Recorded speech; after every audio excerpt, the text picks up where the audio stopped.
Still in the middle. And do we have, is John's coming up here? Okay, who else do we need? We good? Aaron?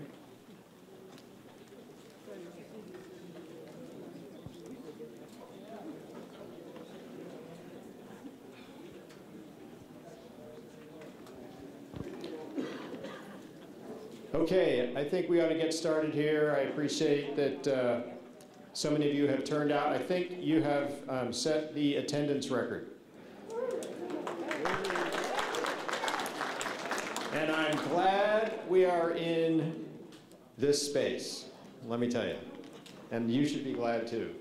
So my name is Mike Hardy, and I'm going to be the facilitator tonight. This is the 5th community meeting organized by the Department of Water Resources to provide information and answer your questions about the Lake Oroville spillways. Now, I'm not a DWR employee, and more importantly, I'm not a technical expert, as people who have asked questions in previous meetings know.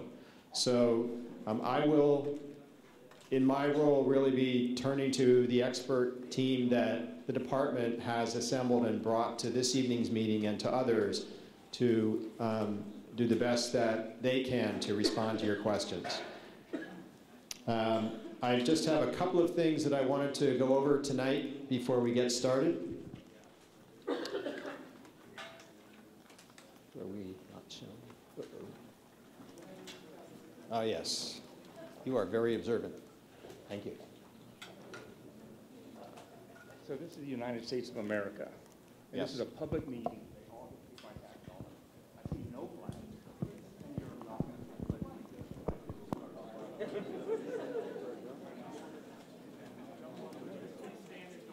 Yes.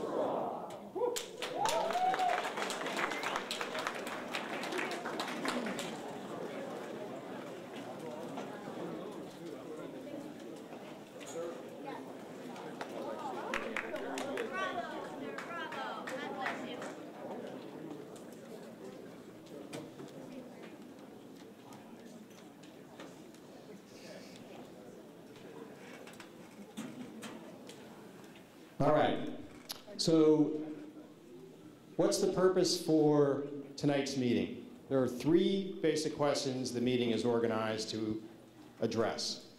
The first is, what happened to the main and emergency spillways in February and March, and what was the response? The second question is about recovery. What's happening today and what's going to be happening in the future to repair both the main and the emergency spillways. The third question is about community topics, specifically, what are the likely community impacts during the recovery phase and how can they be addressed? If you had time before you sat down, there are 3 stations organized back there that are structured around these questions, and hopefully you had a chance, if you had questions, to talk with some people about those specific questions. But we're happy to address any questions you have tonight around these 3 topics. Just very briefly, the way this is going to work is I'm going to run through quickly what the guidelines are. I'm going to turn it over to the department for some introductions, and then we are going to have a fairly brief presentation of some information that hopefully will be helpful to you and provide a consistent set of facts for you. But most of the meeting is structured to answer your questions. And so there are not going to be a lot of long presentations. I can tell you the slide presentation is not long. We want to get to your comments and your questions. So how's that going to work? Just a couple of guidelines tonight. The meetings, if you've been watching or if you come to the other meetings, we're trying to keep them informal and respectful. So please be respectful of presenters and commenters, even if you disagree. Second, I would ask you to follow the process that we've set in place using comment cards and speaker cards to participate.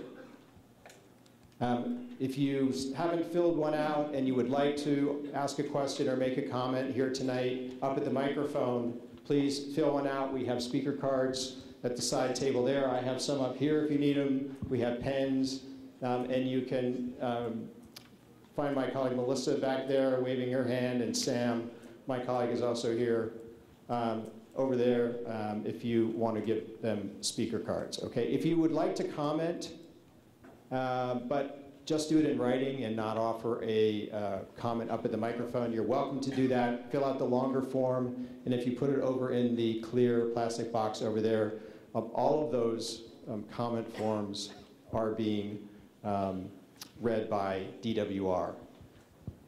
I'd ask you to honor the time limit so that everyone here tonight who has an interest in speaking can do so. We have been following a 3-minute guideline. And my general request is if you can do one question or one comment per one person. I know sometimes questions have a couple of parts. That's fine. What we're not doing is transferring time to people. Each person has 3 minutes to do with what you think is important for you tonight and what brought you out here tonight. And finally, I'd ask you to turn off or silence your cell phones just so that we can focus on what's going on in here. Okay, so I am going to turn the meeting over to Cindy Messer. Cindy is the Chief Deputy Director for the Department of Water Resources. And Cindy. Thank you, Mike. Can everyone hear me okay? Okay. It's okay? Okay, thank you. So if I start drifting down, I have a low voice, just wave your hand and I'll push it up a little. So, well, good evening, everyone. And let me start off by saying thank you for being here tonight. We appreciate it. This is an amazing turnout, and our hope is tonight we're able to provide a little information, receive a whole lot of questions and comments and suggestions, and begin a dialogue that we will continue through the process of recovering and repairing the spillways. So before I say a few true opening remarks, there are some introductions that I would like to do just so you have a sense of who's up here. And I also want to acknowledge our elected officials that are here in the audience with us and will be staying throughout the meeting as well. So I'm going to start with the DWR team, the rest of the team up here. And I'll start here at the end of the table. We have Aaron Mellon, who is the head of our communications team. And Aaron's actually with the California Natural Resource Agency, which is an oversight agency for DWR. So we welcome her as part of our team. And next to Aaron is Joel Ledesma, who's with DWR in our operations and maintenance unit. And Joel has been an incident commander during the response, emergency response phase, and he's continuing to help as we transition into recovery phase. So next to Joel is Jeannie Cuddle, who is the head of our Division of Engineering, and Jeannie is leading the recovery effort, so she's in charge of that. And next to Jeannie is Dave Sarkisian. I'm sorry, let me just say really quickly, I am reading off my notes. These were notes I wrote for myself, but because I'm a little nervous about this, I'm going to be looking down here a lot, but no, this is what I've put on paper that I want to convey to you all tonight. So bear with me as I go through the pages.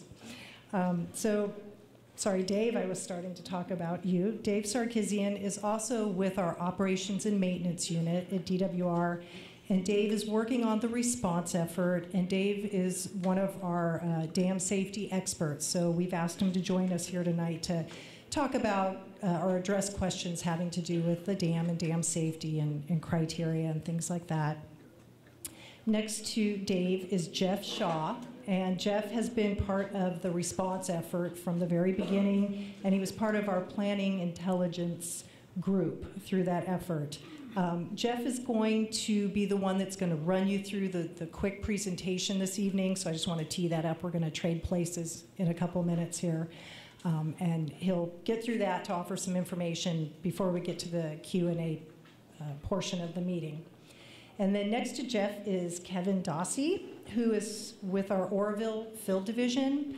And Kevin is part of the Spillway recovery team as well, so he's helping with the actual repairs, and he's part of that team that's overseeing that. And I guess to say in his day job with Oroville Field Division, he's one of our recreation experts, among other things, for the Field Division. So I know we've asked him to be here tonight to help with questions that may have to do with recreation or recreational impacts, as well as the recovery phase. And then at the end of the table is John Pash, also with Department of Water Resources. And John is the director of our State Federal Flood Operations Center. So that's the center that provides state-level coordination and support and assistance in terms of flood emergencies statewide. So the office does handle that throughout the state. But John's here tonight to help with questions related to flooding, levees, impacts downstream. So this is the DWR team that's here tonight. I want to do just quick special recognition to the sheriff, J. Paul Parker, who we had a chance to talk with earlier this evening, but I know he had a conflict and needed to leave the meeting. But I am told that we do have the chief of police as well as the fire chief with us here this evening. So if there are any questions or we want to have dialogue around the emergency or the evacuation, we'll probably be bouncing questions back and forth with those folks. So thank you very much for being here this evening. Okay, so just a couple more introductions. So before the open house portion of this meeting, we had a chance to talk with many of your elected officials. I will say we had an amazing turnout of federal, state, and local elected officials. And too many for me to go down through the whole list, unfortunately, but I want to recognize them and ask that perhaps with a wave of a hand or a quick stand-up, if you are all still here, if you could just let folks know that, because, again, an amazing turnout for all of the elected officials. So, okay, they're probably all standing in the back. A gentleman here, Mr. Whitaker. So, okay, well, just know that you were well represented and an amazing, well-informed, very caring group of folks. There are 4 of that group that I do want to take a minute to recognize and have them say, if they would like to, just a few words at this point in the meeting. So I know we have Senator Nielsen. Oh, I'm sorry. I knew he would be close to the front, but thank you. Well, this is a sign of how much all of you care about your grandchildren and the future. Because we're in this for the long haul, folks. I hate to use terms like never again, but we don't want to ever see this kind of a situation visit the generations. And this is something that will be fixed, and will be fixed right. The state of the art. And it's a pleasure for Assemblyman Gallagher and I to work with you and on your behalf. We thank the department for doing these series of meetings around. The public must be heard. Heard, listened to, and solutions have to be in place. We just can't afford to have these kind of tragedies. I've lived through a lot of them in my life, representing 19 different counties, fires and floods, seeing what that does to disrupt people's lives. None of it's fun. But together, we're good Americans, and we build for the future, and we hang together in tough times. Let me introduce my colleague and dear friend and your hometown fella here, Assemblyman James Gallagher.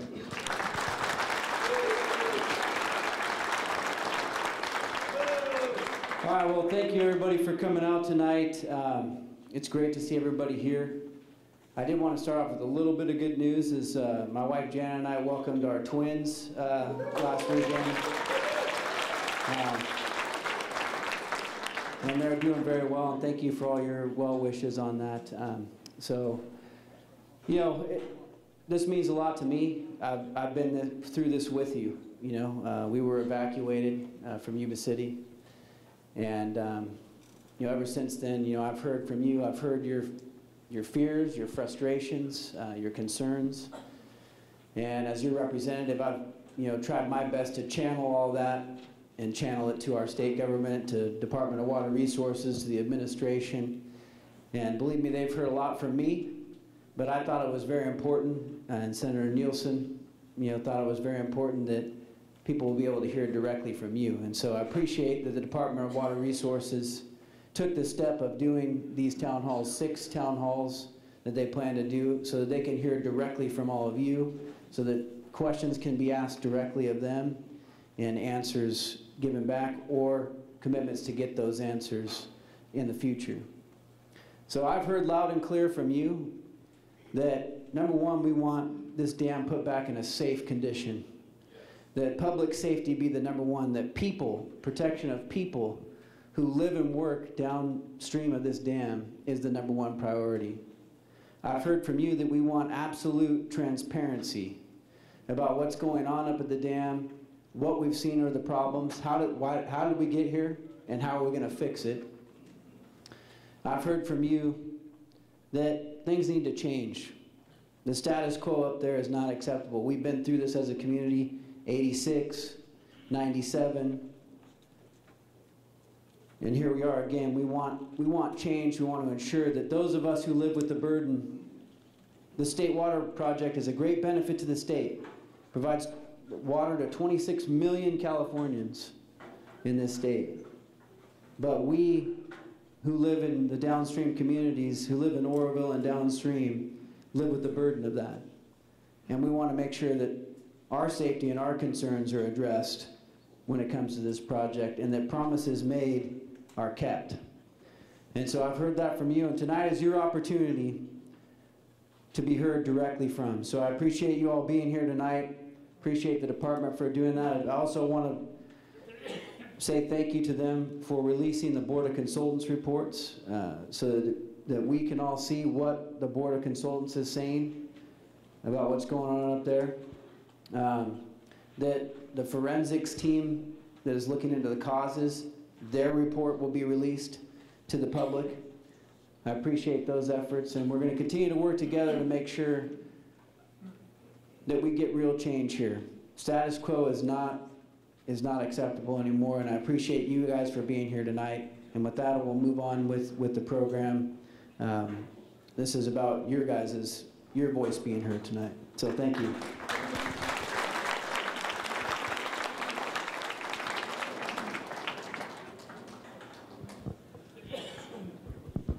I'm Sutter County Supervisor Jim Whitaker, and I would like to thank DWR for helping us put this on tonight. If you look back on the history of what has transpired and all the things that we've had to endure through the evacuation and also through the efforts of community outreach. We've already had one community outreach that we've done, and thanks to Councilman Pre-Didball, as well as Supervisor Flores, myself, we heard your concerns and we got your input on that one night. But what seemed to resonate over and over was, where's DWR in all this? Where's DWR? Well, tonight is your opportunity to get those questions answered. And so I once again want to say thank you on behalf of Sutter County Supervisors. We have a lot of elected officials here tonight, as well as we have county representatives, as well as city representatives as well, and city employees. Now stay here tonight to answer those questions as well. I also want to put things in perspective, because I also believe that in that time of evacuation, that prayer was always a big part of who I am and what I did. But I also wanted to have just a moment of silence tonight, because we had a young lady identified, Ali Yeoman's body was identified today. And so if we could just have a 15-second moment of silence in remembrance and constant prayers for that family who lost a loved one, that would be great. So we'll start at 15 seconds right now.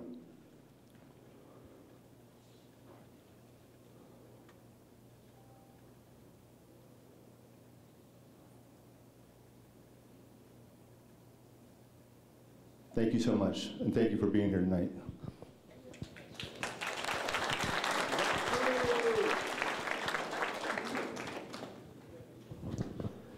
Hello, I'm Stan Cleveland, Mayor of Yuba City, and thank you, citizens, for coming out. This has been a great concern. We have definitely a flood history and risk history for ever since its existence. Marysville also, I know there's some members that are from Yuba County and Marysville here. The meetings I've heard have been fantastic, and I welcome you here, and thank you, DWR, for stepping up and addressing these concerns. I know it can be very difficult when, you know, these types of emergencies happen. Sometimes there are no way to have plans set up for certain types of emergencies of a higher level. But thank you for being here. As he said, please be respectful, stay within the time frame so that you're not taking the rights of somebody else away to express what they have to say in a timely manner. And with that, let's go on with it. Thank you. Thanks, Mary. Thank you, gentlemen. I appreciate those opening remarks.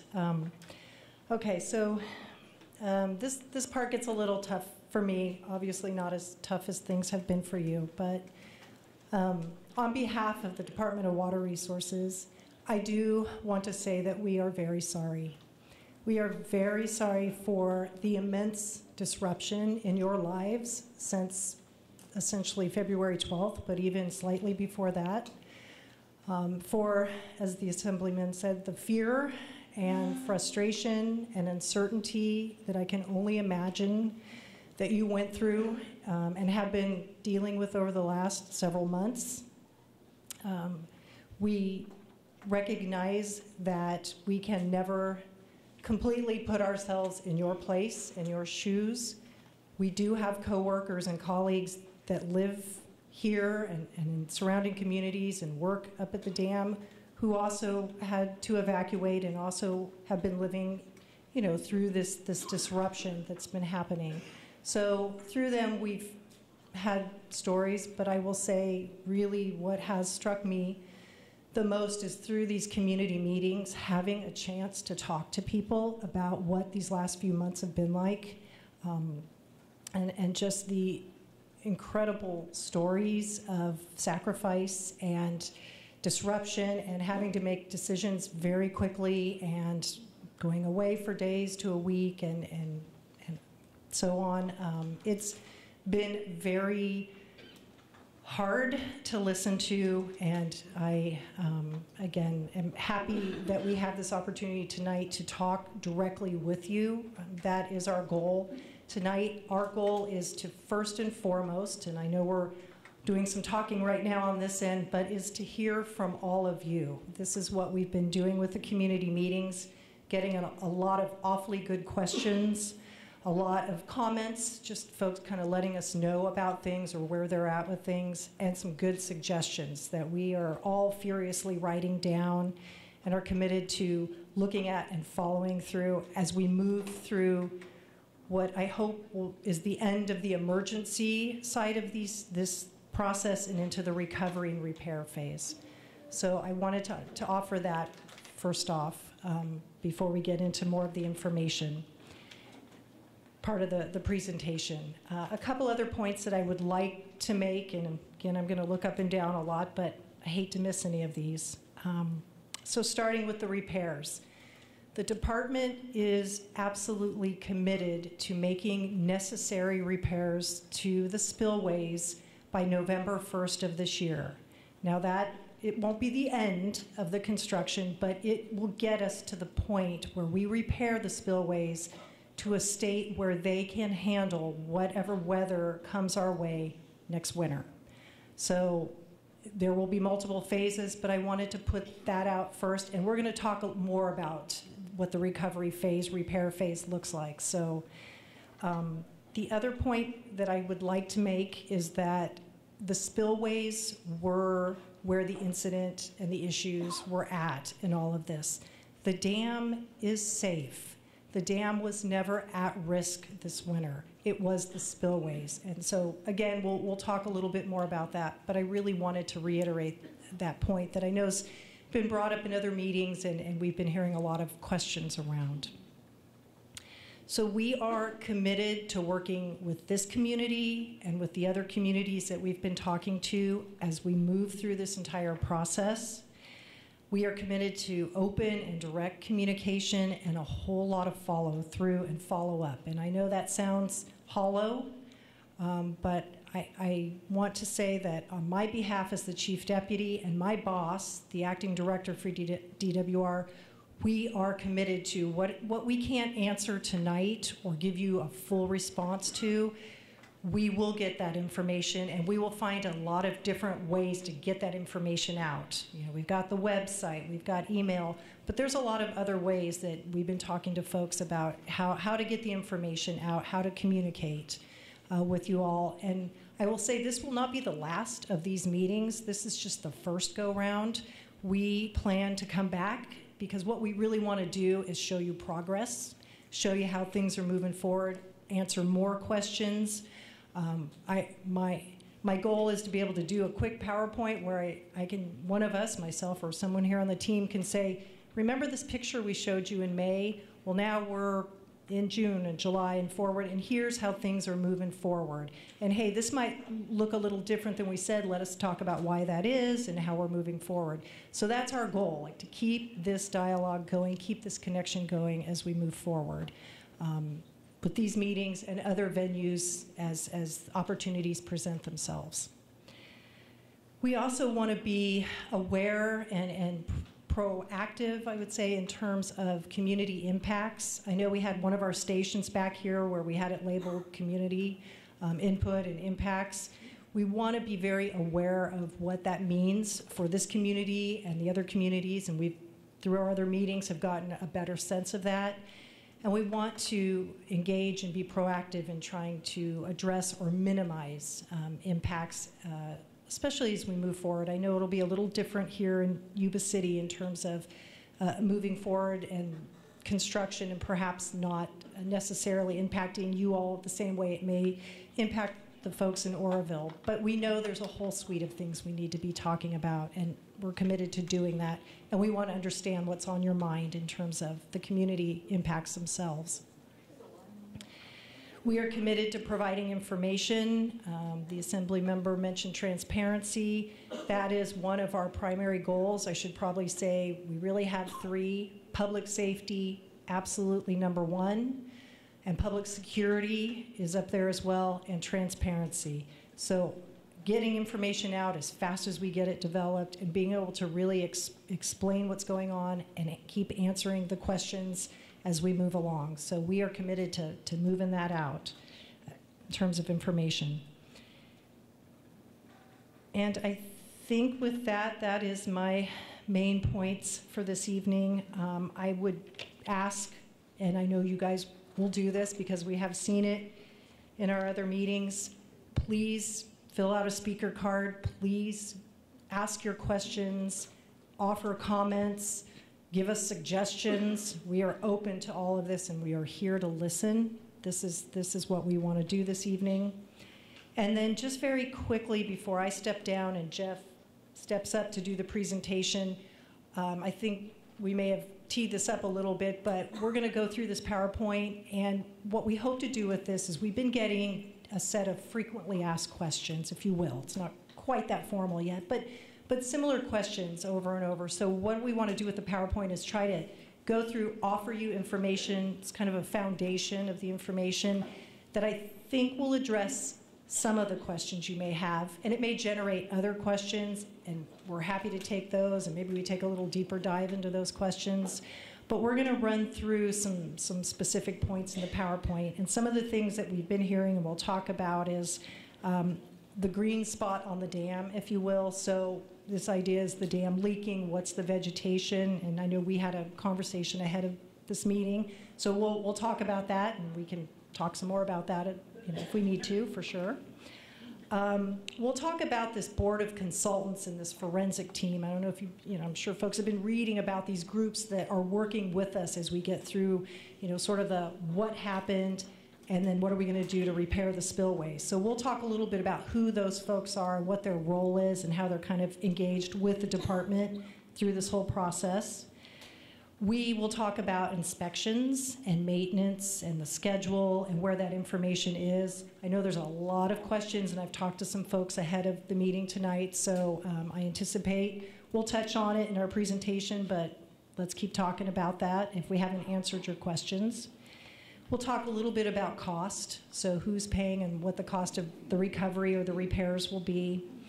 And then we'll talk about operations a little bit, so the water releases and kind of what goes into that. I know we've been having that dialogue quite regularly with folks, and I anticipate there'll be more questions around, you know, what goes into the decisions about water that's released in timing, and you know, obviously there are impacts we've heard about associated with water flow. So there's more points in the presentation, but I just wanted to kind of throw that out there for now. So I think with that, I'm going to turn it over to Jeff, and we'll get through the PowerPoint pretty quickly. So thank you.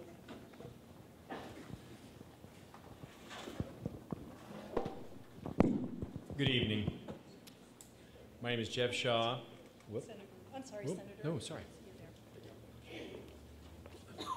In terms of your questions, understand, because I didn't mention it, I don't think James did, we're not just talking about the spillways. We're also talking about the rivers and their levees and the bypasses and their levees as well.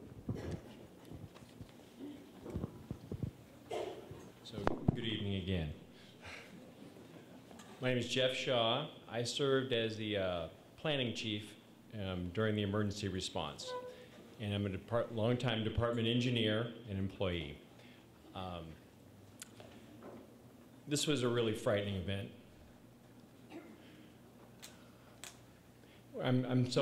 We're really sorry for all the uncertainty and fear your families were put through. And there's no way that we can adequately convey how sorry we are for that. And we hope this never happens again. And the Oroville spillways will be repaired to a level that this will not happen in the foreseeable future ever again. That's our commitment to this community. What happened to Oroville? What happened to the main spillway, and the emergency spillway? Unprecedented weather happened to Oroville. Over the last few months, we received a record amount of rain in the Feather River Basin. The snowpack is 200% of normal. And this is coming after 5 years of drought. In 50 days, we passed, 4.4 million acre feet of water. That's basically the entire volume of Lake Oroville in 50 days. That's unprecedented. It's never happened before, and it's never happened. What? I'm sorry, I can't hear you. This year, in 2017.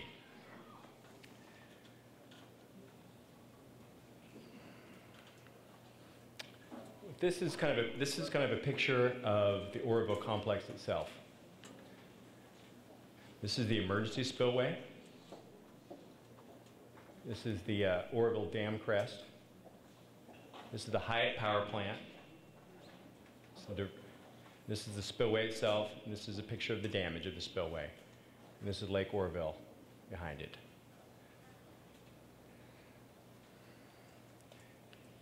And this right here is kind of a green streak. And this is the infamous green spot. And that's been, the green spot has been around since the construction of the dam, even before there was water behind the dam. We have pictures of this green streak during construction, and when there's no water behind it. This green streak is a product of rainwater and vegetation growing, like grass growing and weeds. And it goes away in the summer.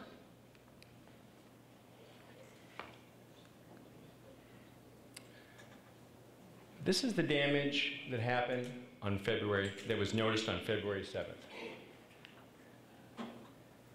This is 1,600 feet from the gated spillway in kind of a very remote area of the spillway itself. This is a really, really, really big hole. It was so big that when we got really understood how large it was, it's probably about the size of this building. And there was predictions for weather coming in a couple days after this day, and there was no way we could fix that in time to handle the weather. There just wasn't a way to do it.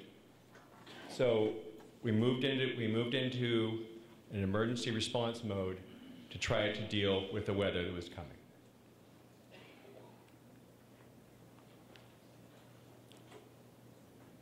These are our friends and colleagues, geologists, people who love rocks, down in the hole.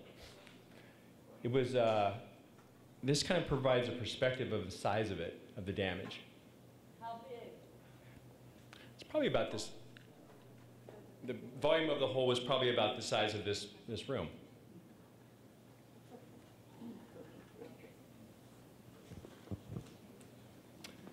So when we realized we had an emergency, we have an emergency spillway that's broken. We have something called the river valve that was not working at that time. And then there's the flow-controlled spillway was broken. The emergency spillway was adequate at the time. We didn't use it at that point. We were trying to protect against a catastrophic failure. And these are the things when we're responding, we basically try to balance risks. This is a picture of the atmospheric rivers that hit the West Coast this year. It was unprecedented. Usually in a bad weather year, you get 4 or 5 of these. I think we received about 20 of them this year. The flow-controlled outlet, the spillway, is broken. Therefore, its capacity is diminished greatly. We didn't understand at that point how broken it was and what its capacity was. But in anticipation of something going wrong, we decided to clear as much as we could from underneath the emergency spillway. We never intended to use the emergency spillway, never. And we haven't used it, we didn't use it in the dam's previous life. And this is a picture of the Hyatt power plant.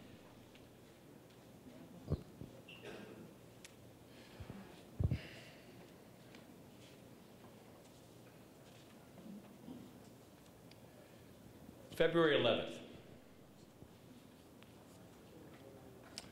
We go back and forth. We increase the outlet from we increase the rate of release from over the flow-controlled outlet, and the hydrology keeps getting worse. It was worse, worse, and worser. It just was. It was awful. Ultimately, something that has never happened before starts to happen. We release water over the emergency spillway. And we release water over the emergency spillway because we were trying to protect our ability to use this dam appurtenance and the Hyatt power plant, because that's the only way we can control releases. So water starts going down the emergency spillway.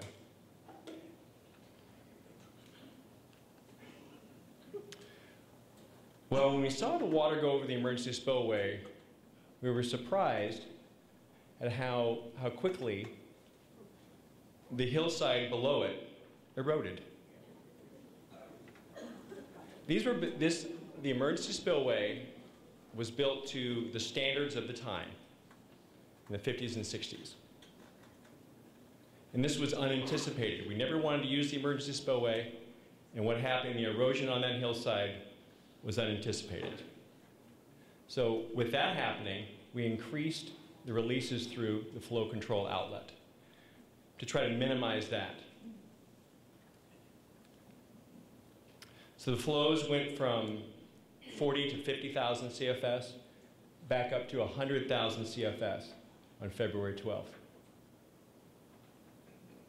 And so at this point, water had been released, and this increase in releases through over the flow control outlet allowed us to drop the lake level down and stop using the emergency spillway.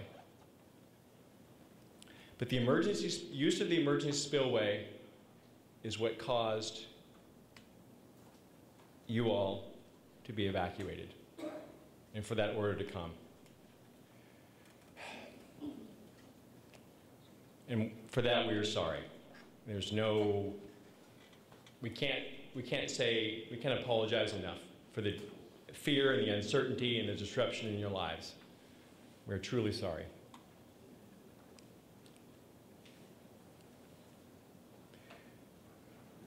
The sheriff orders evacuations on February 12th.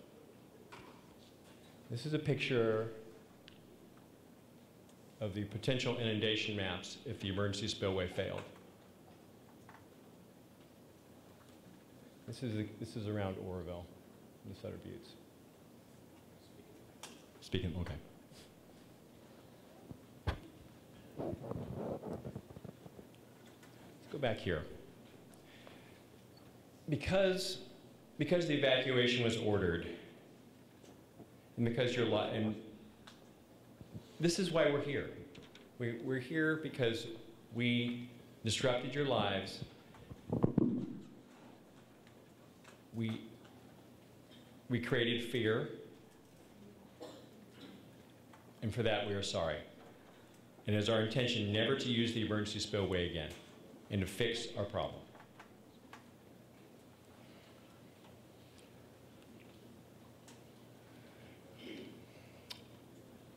Hyatt Power Plant is one of the 4 ways that we get water out of Lake Oroville. There's the river valve, which is about 4,000 CFS, which is pretty small in comparison. You can move 13,000 CFS through Hyatt. The emergency spillway is just a giant OG weir. Enough goes over it as much as you can. And the flow controlled outlet has an amazing capacity, much greater than 100,000. So, and that's typically the way we move water in flood season through Hyatt and over the flow control outlet. The problem with the emergency spillway was, so when the emergency spillway, when we used that, a bunch of debris came down from that hillside, and when the flow controlled outlet and the spillway broke, all that debris had to land somewhere, and it landed in the diversion pool. And the irony of that is, the diversion pool, that all that space in the diversion pool was taken up by debris, and it got to the point where we couldn't use Hyatt anymore because the tail race, there's something called the tail race, is the bottom part of the turbines. The water elevation rose, and to protect Hyatt, you had to basically guard it against flooding, and you couldn't use it. So the only options open to us to release water was our broken spillway. And so heroic efforts were performed day and night to make sure that Hyatt hung in there and was usable in the future. Because going forward, that's how we release water out of Lake Oroville. So this is a picture of one of our colleagues inspecting sandbags. He's usually sitting on the panel. He's not here tonight. His name is Bezod, one of the chief engineers at Oroville. Good guy. This is an infographic kind of describing the challenges that the weather brought us. This right here, these are record inflows. And the thing to remember about these inflows are that they were significantly more than were forecasted. We had forecast, and they just kept getting bigger and bigger and bigger. And they kept moving us down and moving us toward this decision of eventually using the emergency spillway, which no one wanted to do.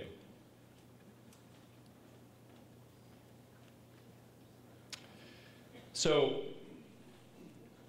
the emergency spillway was used. An unbelievable, like 1.7 million cubic yards of debris were stuck in the diversion pool below the flow-controlled outlet. Can't use Hyatt. Our outlet is broken. It's reduced, it's diminished in capacity greatly, yet we don't know how much because we really haven't been able to assess the damage. So that's kind of where we're starting. So that's where we were at kind of in the middle of February, and that's where we started, in some ways, dealing with our response, but making plans for recovery. So a number of us on the panel, we moved over to the State Operations Center. We worked there day and night to save this complex and the people downstream. Public safety is our #1 priority and always will be. Lake Oroville's chief function is to reduce the risk of flooding on the Feather. That's what it does. And the dam performed as advertised.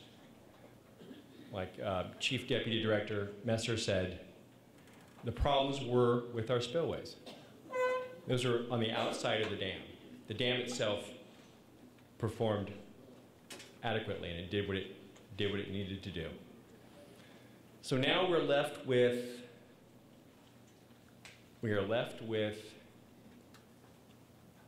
a facility that's compromised. And public safety being our #1 priority, we have to fix it as fast as we can. That's what we have to do.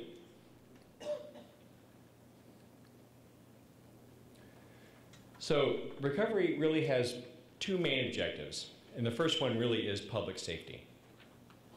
How do we ensure that these communities, the downstream communities, are not jeopardized like they were during the events of February? We do that by repairing Oroville to a state similar or better than it was before. Using modern technology, modern construction methods, and new regulations, adhering to new regulations. And we also do it by learning from the past and using the information in the past to make a better facility. That's our challenge.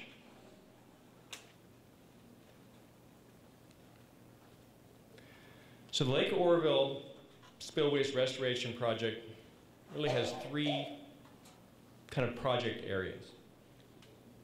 The emergency spillway itself, the upper chute, and the lower chute. This is the giant OG weir of the emergency spillway. This is the upper chute right below the gates. And this is the lower chute. The upper chute. Basically, the plan is to repair the upper chute and to ensure that it has the capacity to move a large volume of water quickly. That will be the key and the largest priority of our construction season.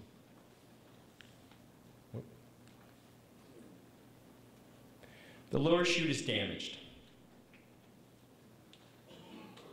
The lower chute basically degraded, and the lower chute ended up in the diversion pool. It just did. So what we're going to do is repair it. We're going to restore its functionality using roller compacted concrete, which is basically like concrete backfill.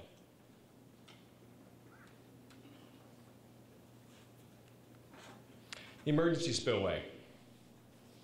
The infamous emergency spillway. The emergency spillway is still intact. As the water came over the emergency spillway, the hillside was eroding towards the base of the existing emergency spillway. The speed of which that happened shocked everyone. And in consultation with DWR, the sheriff said, evacuate. And that decision was made in minutes. So to guard against that in the future, the primary priority of repair on the emergency spillway will be to install something called a cutoff wall. And here's the theory. If for some unforeseen, horrible reason, water came over, and what happened before happened again, this ground was eaten up. This cutoff wall will stop the erosion of that hill. This cutoff wall could be anywhere between 30 and 50 feet deep, and there's been extensive core drilling to make sure that this is anchored in rock, in appropriate rock. So that's the plan for the emergency spillway. This is a really, really tight construction schedule. So the men and women who are involved in construction here can see this. There's very little slack time. Our challenge in front of us today is to make this happen. And the department will repair the Oroville complex by November 1st to make sure that we can withstand anything Mother Nature throws against us, and so we can protect downstream communities. We will do that by November 1st. So our schedule here is to get to the community issues, right? Okay, well. And I'll take those on. Yeah. So that's kind of a brief synopsis of what's in front of us. Again, we at the Department of Water Resources are very apologetic for the disruption we've caused in your lives. And we're doing our best to fix it, and we will fix it. Thank you.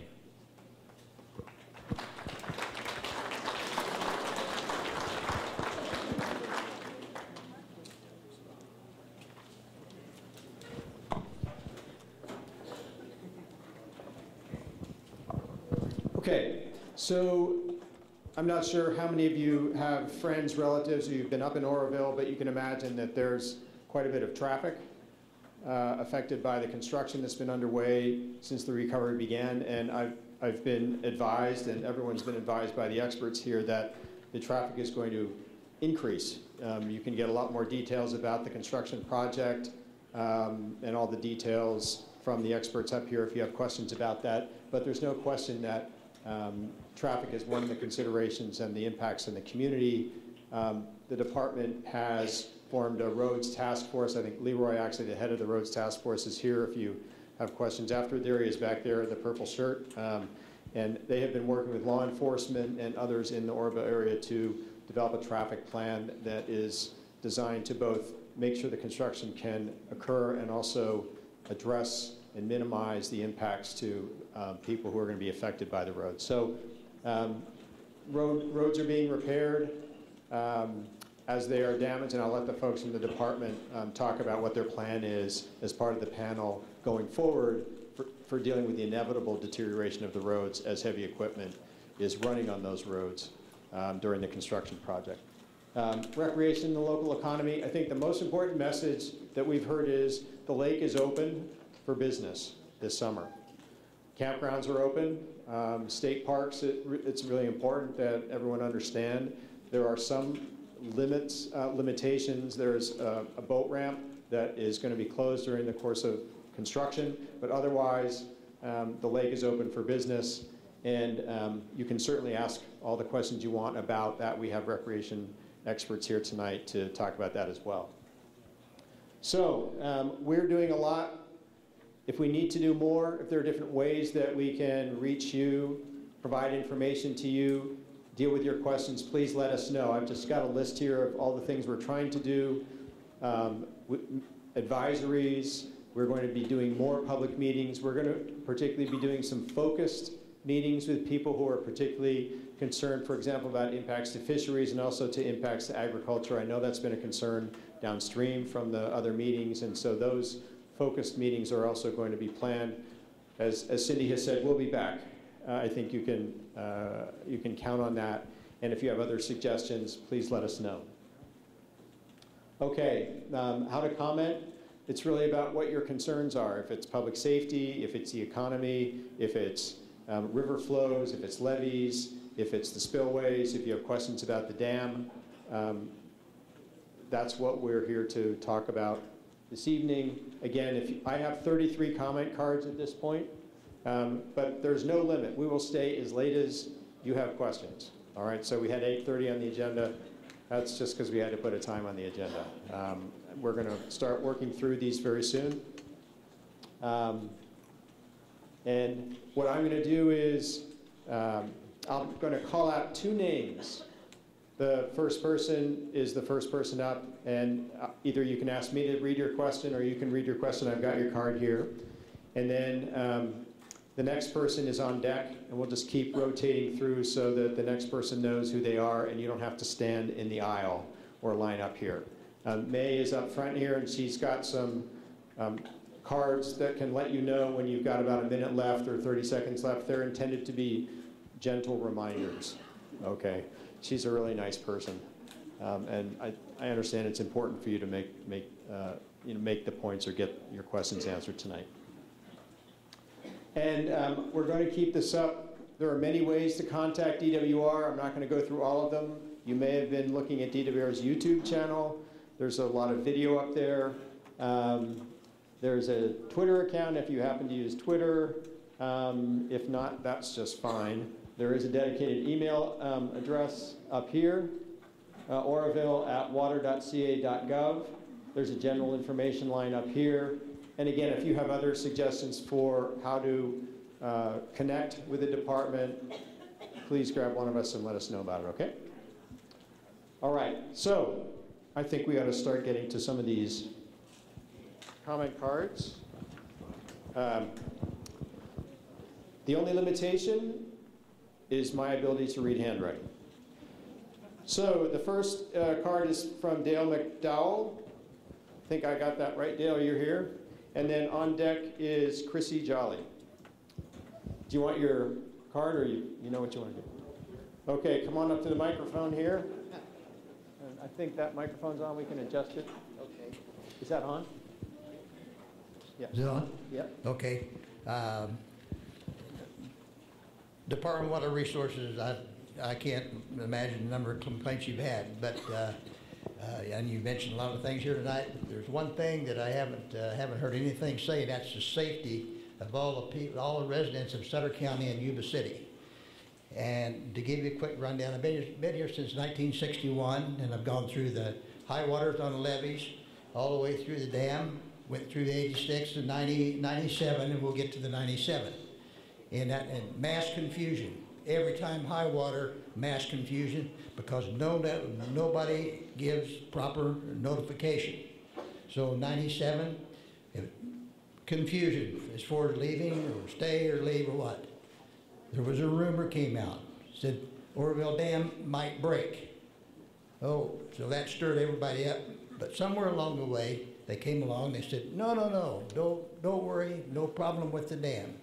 Besides, if it does break, it'll be 10 to 14 hours before the water gets to Yuba City, and it'll probably be 10 to 14 foot deep. So we got plenty of time to get out.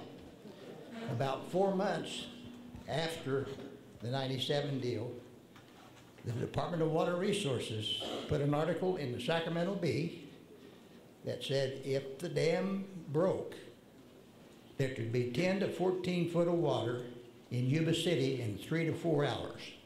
So, and this is 20 years later, and you guys still don't have a plan to give our officials ample time to give notification for evacuation. So what you would do, forget about the levees, you'll drown everybody on the highway. So my question is, how long is it going to take for the water to get here if the dam breaks? And you can't guarantee it's not going to break. You should have a plan. It's like living behind the levee. You have flood insurance. You should have, because you live behind the levee. But we should have a plan as far as notification of evacuation. And so how long would it take the water to get here, and how deep would it be if it broke, the worst case scenario?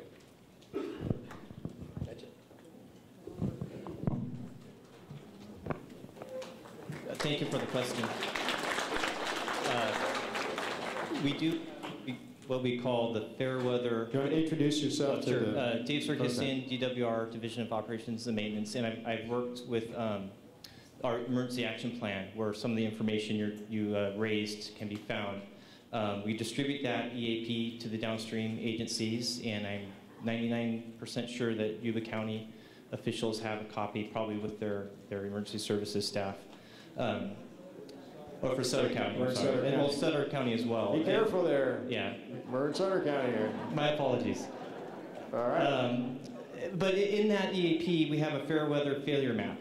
That map is also now on the Cal OES website. And I can't recall off the top of my head the arrival time of the flood wave. But I'd be happy to get with you afterwards, or get your contact information. I can walk you through that map. And there's a table in the bottom. And it references arrival times for flood waves and maximum depth of the water at certain locations downstream of the dam. The other piece of the question about notification, in that EAP we also have a notification list where we have all the downstream EMAs and other emergency agency folks that we notify when we have either high flows or a emergency. And we have a system we call the automated notification system, or we call it Blackboard Connect is the vendor.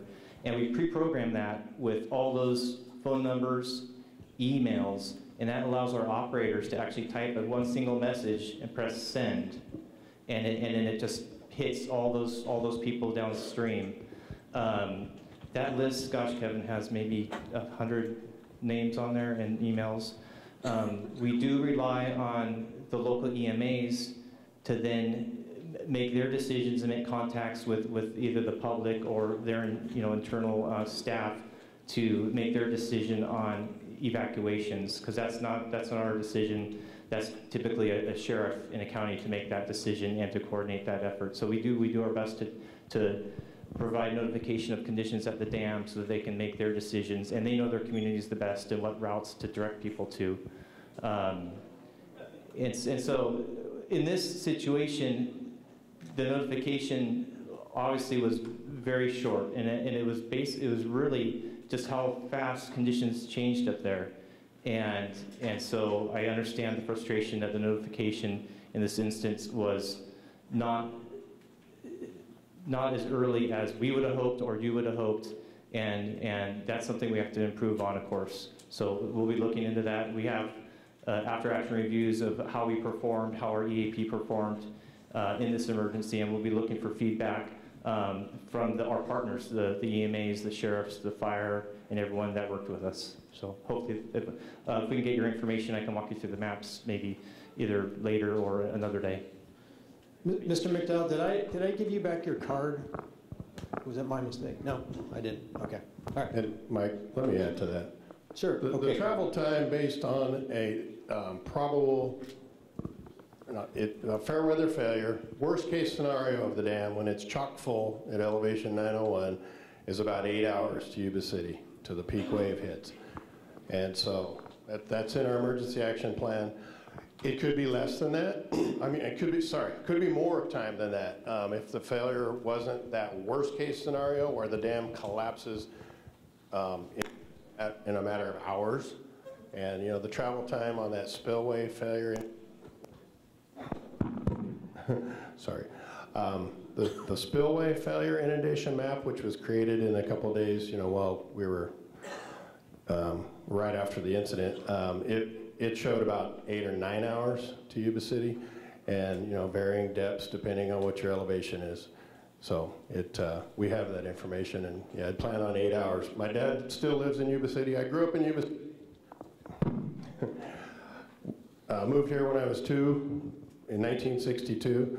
Lived here for 18 years before I moved up the valley. So I have brothers and family and lots of friends still in Yuba City. A lot of DWR employees work in or live in Gridley and Yuba City, and so we are concerned. But anyway, I told him it says 8 hours on the map, but I wouldn't pack for 7 hours. I'd try to get out sooner. So, Mr. McDowell, we'll follow up with you, okay, specifically on that question. Yes, ma'am? Where you can see the maps, the inundation maps? California Office of Emergency Services, so Cal OES. OES. Yeah, Yes. they have a website, and I think it might. Well, yeah. Yeah. We'll get the URL for you. Okay, so Chrissy Jolly, you're up next, and then after Chrissy is Ed Yarborough. And let me get that card now.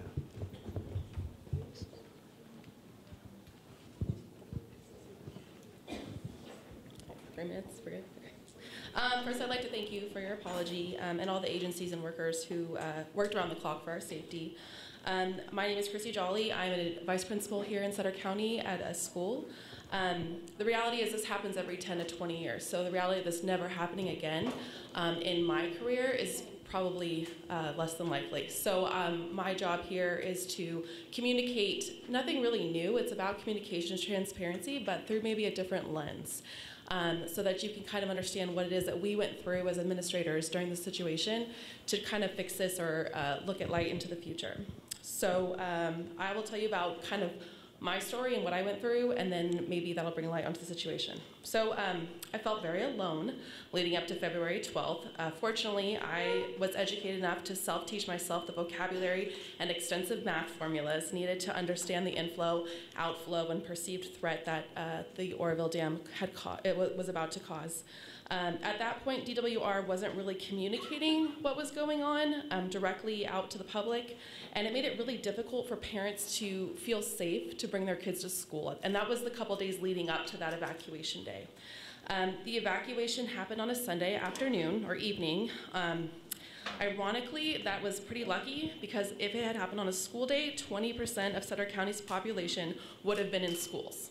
While the evacuation was already stressful and chaotic, imagine what that would have looked like had kids not been at home with their parents. And so I think that the transparency and the communication of leading up to that was really more profound in the school and the education system. So I do have a few suggestions and questions. I don't know if it can be addressed tonight, but if you take your notes, that would be great. Communication, again, leading up to the incident.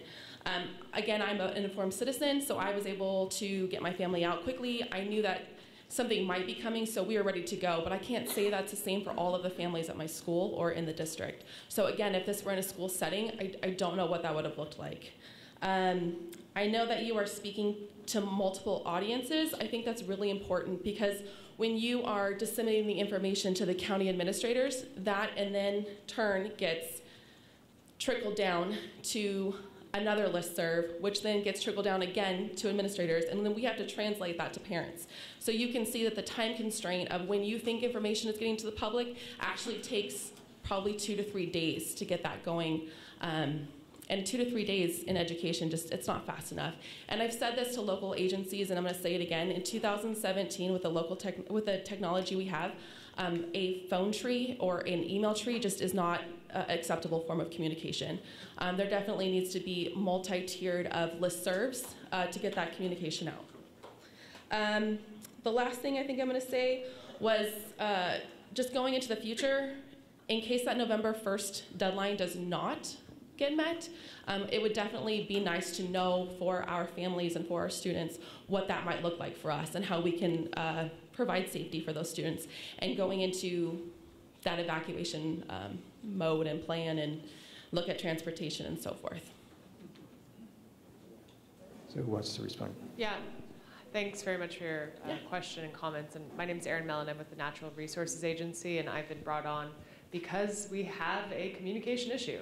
And so I'm really happy to be here, and I have the same concerns as you. I wasn't here working on this in those early weeks or months on that, but I think the department has made it very clear that we know we didn't do a good job early in that. And I know you're hearing a lot of sorries, but I am sorry for that, and I am personally committed, and we have a big team now who are coming up with different ways to make sure that that information gets to you guys as quickly as we possibly can. And we are absolutely looking into using technology. Point well taken, it's 2017, I gotcha. And we are working with our local partners as well, sheriff's offices, and to talk about how we can get information out faster. Perfect. Thank you. Thanks very much for your comments.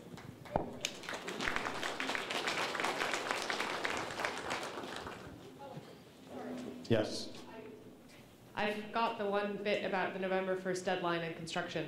We're committed to sharing that information every time that we have something to share. We're going to share it with you between now and then and beyond. So again, thank you for that.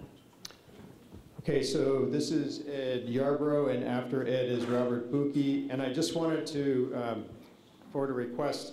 We need to stay on our acronym alert. We're all guilty of saying DWR, which is the Department of Water Resources, but let's all be on acronym alert. And someone in the back did ask if the people in the back could avoid sidebar conversations so that everyone can hear. So thank you very much for that. Okay, you're up. I'm Ed Yarbrough. I'm from Yuba City. I kind of have a unique perspective. I'm a civil engineer, do heavy construction, used to work in the intel business, security clearances. So the first thing deals with transparency. We want to talk about the spillway and this need to protect information on it. I understand the spillway gates. Are those a secure feature? Yes, they are.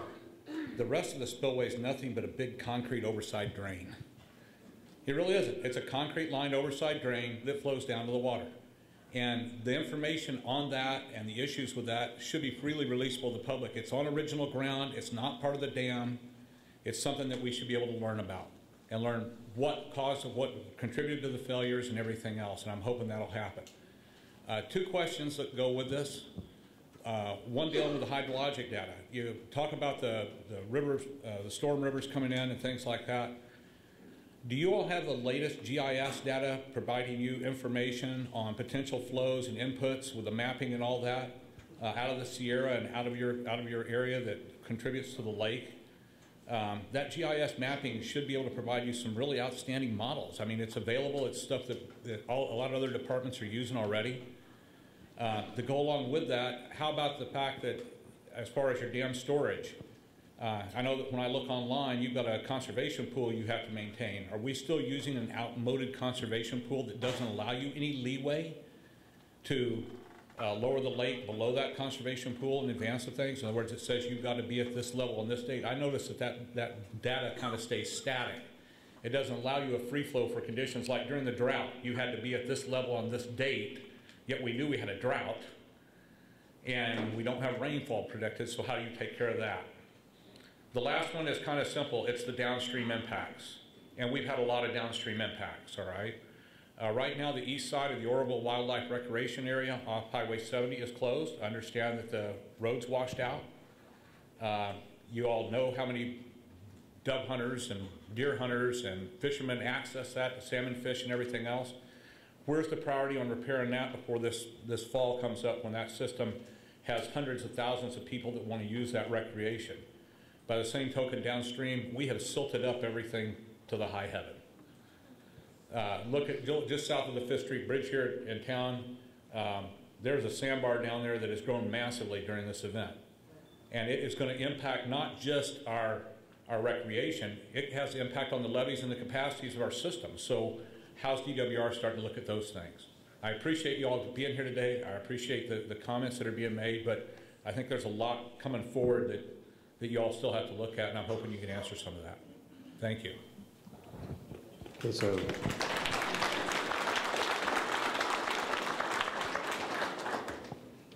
Hi, Joel Ledesma. I'm with Operations and Maintenance, and I was one of the incident commanders there from the 7th all the way through end of March. And with your question on the hydrology and up to date, I mean, we work, NOAA is the one that provides a lot of our hydrological data. They're always updating their models. So Joe, who's NOAA? The National Weather Service, the Oceanic Weather Service. So we have a state climatologist also. So they are the ones that are providing all the data on the storms, the inflows, the snowpack, and how that contributes with the type of flood storm that we're getting at the time. That night, the difficulty was that every 4 hours or 6 hours, as they were giving us new predictions, they were coming in higher and higher. And so the battle was that on the 7th when we started, we were within our flood reservation pool. That we can talk a little bit about whether that's outdated, but we were within the flood reservation pool, and then the spillway broke. At that point is when we started encroaching, and we were trying to manage how much flow we could get out of the spillway and versus the changing storm that was coming in and just parking itself and giving us more inflow that we had. But we were monitoring that every minute. I mean, that's what we were looking at to determine. But yes, they're using the latest models. They're continuing looking to update that. And I think Mother Nature at that point was just being a little more difficult. On the flood reservation, we've already engaged the Corps of Engineers because you're right, we have to stay within those curves. And when we were in drought, we could not just on our own say we're going to go above that just because we're in drought. So we're in conversations with them on updating that. And I'm not only for the future, but how we're going to operate between now until the spillways are completely fixed. So until then, they may give us a different reservation while we're in this state, and where we ultimately land when all the reservoirs the spillways are fixed. But they're the lead. They have to be the ones, but we've already engaged them to have those conversations on what our flood reservation needs to be. As far as the rivers, maybe I could ask. Sure, I'll speak to the last part of your question was dealt with the capacity of the Feather River and what response that capacity might have to any sedimentation and deposits and creation of sandbars that occurred. So I work in the Division of Flood Management for the Department of Water Resources, and so I'll tell you that we will be evaluating and analyzing the hydraulic capacity of the Feather River and to determine where the sedimentation has been deposited, what the impacts are to the channel capacity, and to ensure that the channel capacity of the Feather River, which I believe through here between Yuba City and Marysville is 210,000 cubic feet per second, is maintained and ready to go for the next flood season. How about stuff like the wildlife area? How are we looking at that? Who can answer their question about the wildlife area? Kevin? Yes, Kevin Dossie, work at Oroville Field Division. Yeah, the plan, as you know, Department of Fish and Wildlife operate that, and the plan is to get that fixed. They've reopened part that were flooded out, and the remaining closed areas will be open, I'm pretty sure, by dove season, September 1st. So they'll be working on that this summer to restore the roads and get it. Have to wait till it's safe for vehicular traffic, but it'll be fixed by dove season. All right, thank you. Thank you. So Aaron? And there's a really long website, and I might have miswritten it, but if that website for the inundation maps is up now, handwritten, and we can collect your information if you want us to send you this link, because it might be impossible to your phone, we can email it to you directly. So Robert, you're up, and then Lawrence, is it Mentz? Hertz? Yeah, okay. Is up next. Okay, Robert. Bob Bookie, three-time evacuee. I'm the owner of Johnson's Bait and Tackle, JBT Marine, and I'm also on the board of directors of the NorCal Guides and Sportsmen Association, and the board of directors of GGSA, Golden Gate Salmon Association, and I'm a Sutter County Fish and Game Commissioner. And our county has lost millions of dollars in business because of this Oroville disaster. And one of the things that concerns me the most is getting the river cleaned out, which we just discussed. There's 15 feet average sediment in the river that could be removed and would create a 15-foot more levee. And I believe that we don't have the capacities you think we have anymore because there's so much sediment in the river. If we could get this taken care of with this Oroville disaster, it could make a big difference on the abilities to run water down the river, make it safer for the fishermen and swimmers and boaters and water skiers and whoever else wants to use it. And it would be a real help to the community. The other thing that I wanted to ask was, I got a letter from you saying tomorrow you're going to, at 5-something in the morning, release 27,000 out of Oroville in 6 hours. You said that was a gradual release of water. And that is not a gradual release of water, in my opinion. And you say, well, we can only operate the spillway at 20,000. Okay.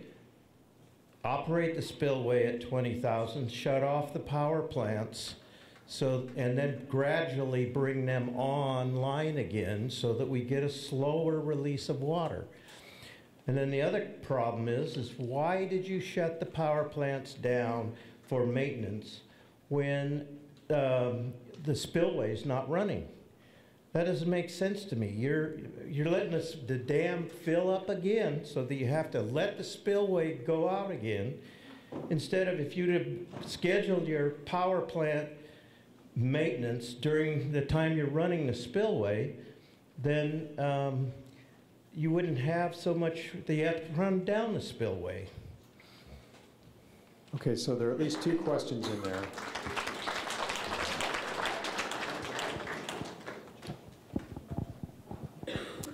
Hi again, this is Joel Ledesma. On the power plant, Joel, speak up.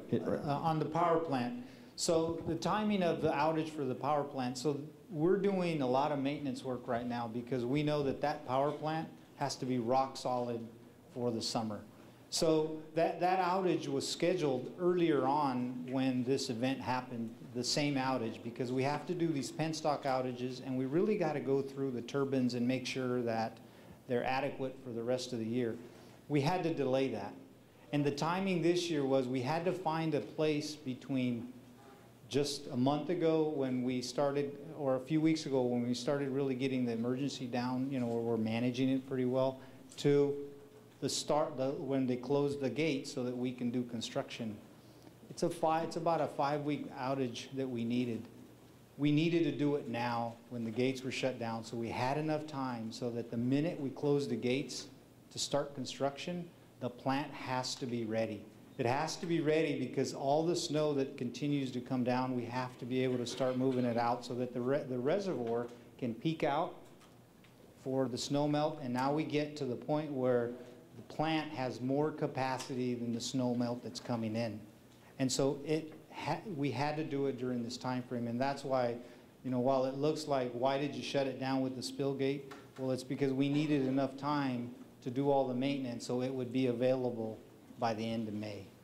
So the timing doesn't maybe appear to be good, but from a big picture on how we're trying to manage the reservoir between now and the end of the summer, we had to take it out of service now. All that work that is being done is going well and we're going to be completed maybe a couple days early, and that allows the spillway construction to start as soon as possible so they have enough adequate construction time.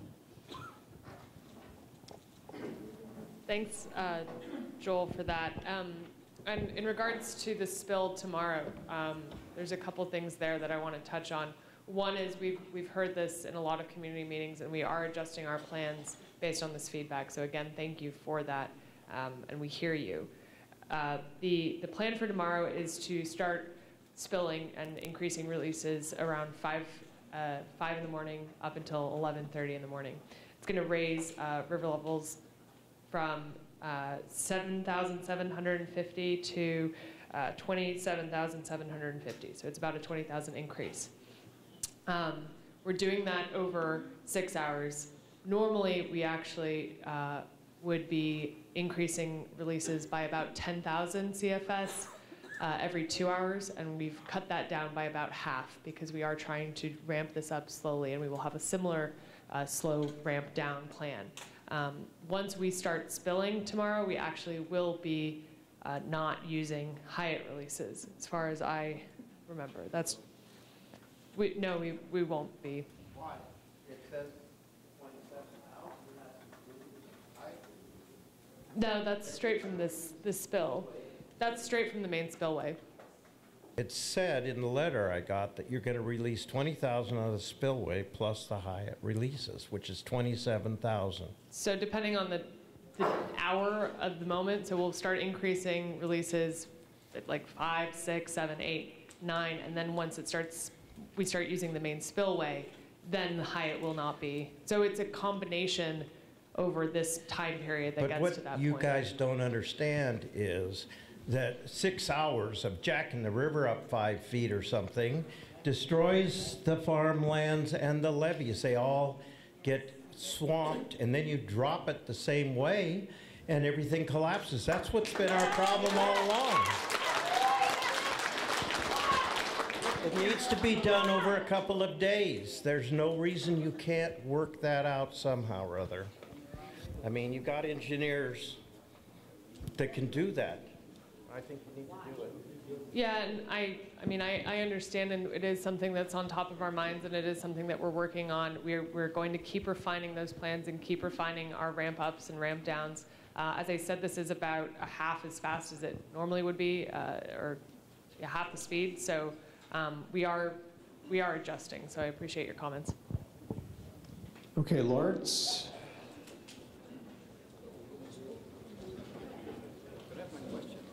I'm not sure which one that is. Well, I was going to say you snuck 2 in on me, Lawrence. Thank you. Oh yes, my question was, excuse me. My name is Lawrence Mertz. I'm a longtime resident of the area. I've been suffered through 3 evacuations like many of the other people in this community. And the damage reports on the spillway reflect many construction deviations in the original spillway design. And I'm curious if you're going to have to replace the entire spillway because of that.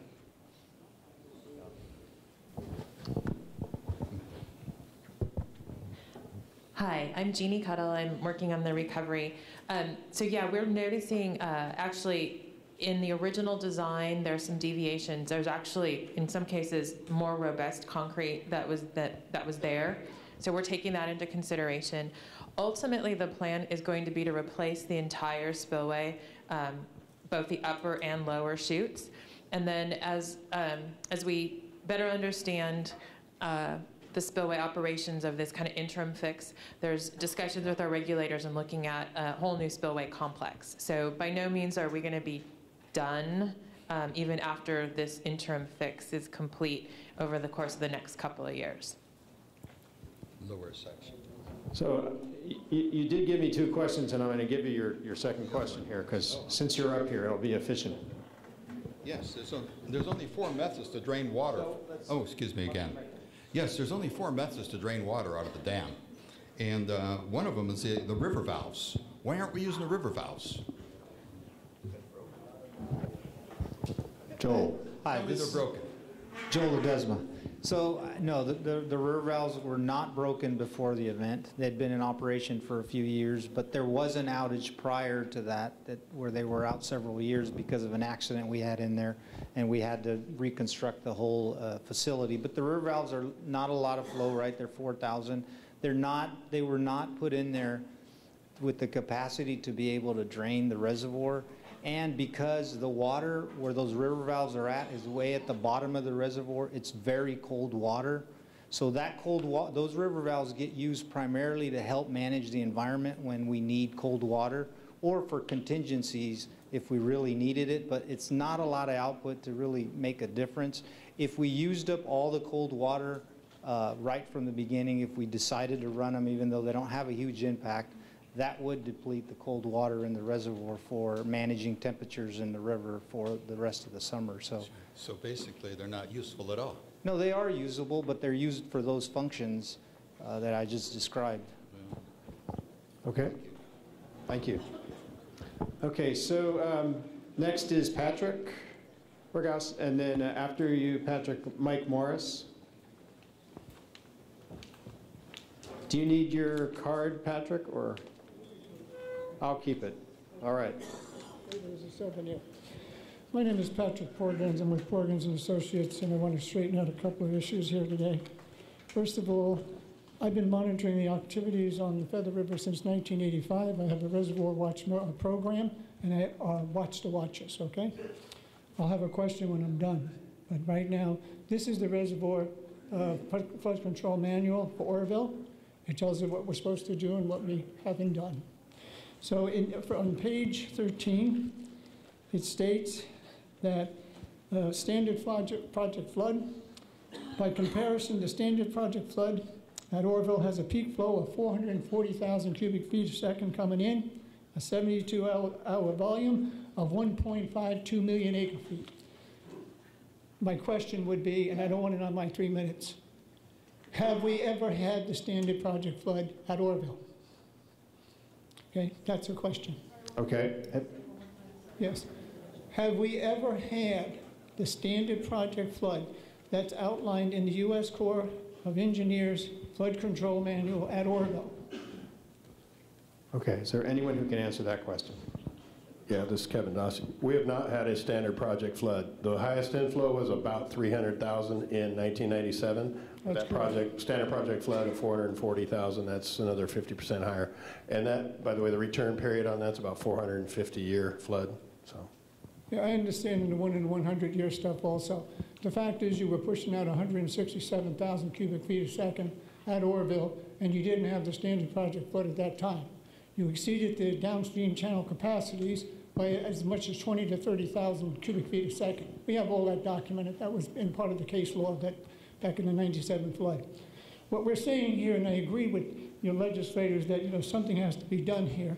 And yes, the problem though is that you have a conflict of interest. The Department of Water Resources is in the quote-unquote business of procuring or selling water. They're a water purveyor. So when you say, for example, that you were not encroached in the designated flood storage space on the 6th of February, you're incorrect based on your own information. In fact, on February 6th, I contacted the U.S. Corps of Engineers to tell them that in light of the fact that we had the wetness index, ground saturation, we had a series of warm storms coming in, we already had X amount of flow coming in, and the outflow on the 7th of February was half as much as what the inflow. The inflow was at over 120,000 CFS, and the outflow was around 50,000. So that means that they were holding back on the water. It's not that they can't use the designated flood storage area, but you abuse it because you're holding on to that water to make that water available to your contractors. That's what the data indicates. There's no question about it. Now, the last thing here is you coming up here and telling us, oh, we're sorry. Well, that sorry's not going to work. Like in baseball, there's 3 strikes. You had the 86, the 97, and now you had this one. I have data that showed you knew there were cracks in that dam, in that spillway, back last year and even before that. We also knew from this, I have this other report here. This is the manual, the Bulletin 200, 1974. You said it was no problem about having water coming over the emergency spillway because it wouldn't happen in 456 years. Okay, the dam has only been built since 1967. So there's your 456-year concepts. When you are, people, you have to understand this. This river is being used as a channel. It's like a canal. And they're using it at your expense and to your demise. It's time you have to be held accountable. If they, and this is my last part on this point, forgive me for being revved up, but I've been around here for 45 years, and every time I've caught you guys using your own information in that designated flood storage area, over and above where you should have been, there is nothing in the law that holds you accountable.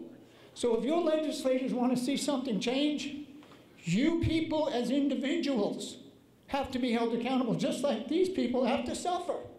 It's over. You are going to have to make some major changes here, and if you don't, it's going to be deja vu. Okay? Deja vu.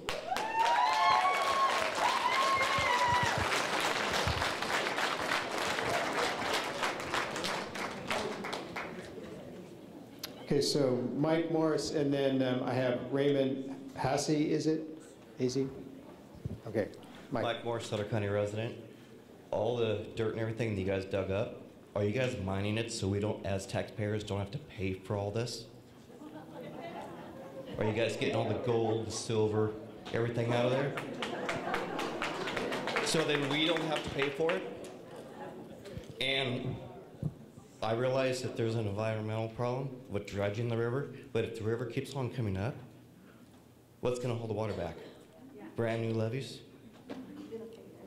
It's wear and tear. We need to dredge the river. We can get the gold out of it to pay for it. So then the state doesn't have to pay for it.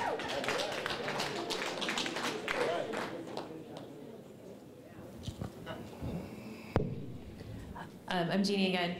All of the material that came off of the hill slope has we've pulled out and are using in our design about 1.6 million cubic yards of that material.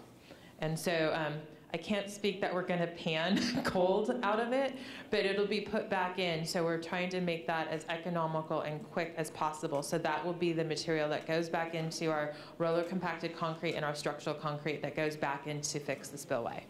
Okay. That's the 1.7 million cubic yards.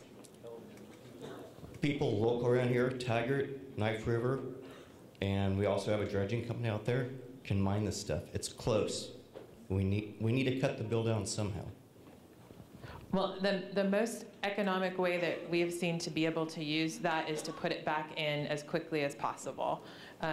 And so right now, that's the plan on how we actually utilize all of that material off of the hill slope. A lot of it's concrete that came off the original spillway, and then the balance is the amphibolite that eroded away that we removed from the river.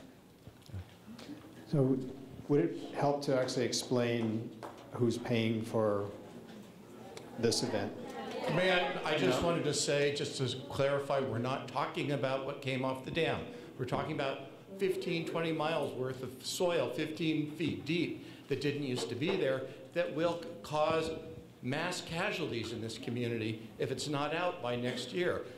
And I'm an environmental professional. I manage $300 million worth of construction and environmental projects. I want to know what your budget is. Do you have a budget to remove the mud out of the Feather River at Yuba City, at Live Oak, at Greeley, all the way up? Because if you have not requested the funds, you have no plan to do it. So I just want to know, have you budgeted for that? That was, you're required by the Clean Water Act. It's a federal law. You have to get that mud out. It's on your 404 and 401 permit application. Have you told the Army Corps of Engineers that you put that mud in there and you're going to take it out? If not, maybe some of our federal officials and state officials can look into the violations of the Clean Water Act. But we're here, we're trying to talk to you, and you're talking about stuff that came off the dam. We're talking about the mud in the river. Do you understand that? If it goes over the bank because you didn't take the mud out, there will be mass casualties. I've taken a number of people out of the water, dead people, after flood events. I've been through 4 evacuations myself. I'm sitting in the red zone for 5 hours in my car, knowing that if the waters come, I'll have less than an hour before I die of hypothermia and my family.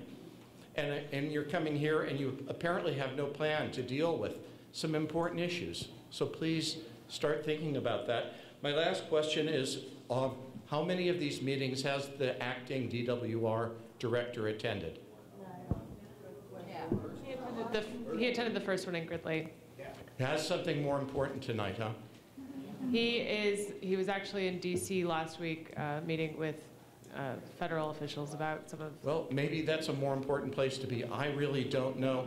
I'm missing him tonight, and one of the things I've learned being on 4 federal response teams for floods is the after action. Some people need to be replaced, some people need to be promoted. It's a wonderful experience. For the next time, there's no substitute for it. And if the DW acting director was not up to the mission, in this case, he was the one who made the decision to withhold information from this community based upon the fact that the terrorism might come, somehow this was going to be used by terrorists to take down the dam. Well, then I would like, my request is that we ask the commander for the Army Corps of Engineers, Pacific Division, to review that and confirm that there's a national security issue here, or release what the information as the law requires.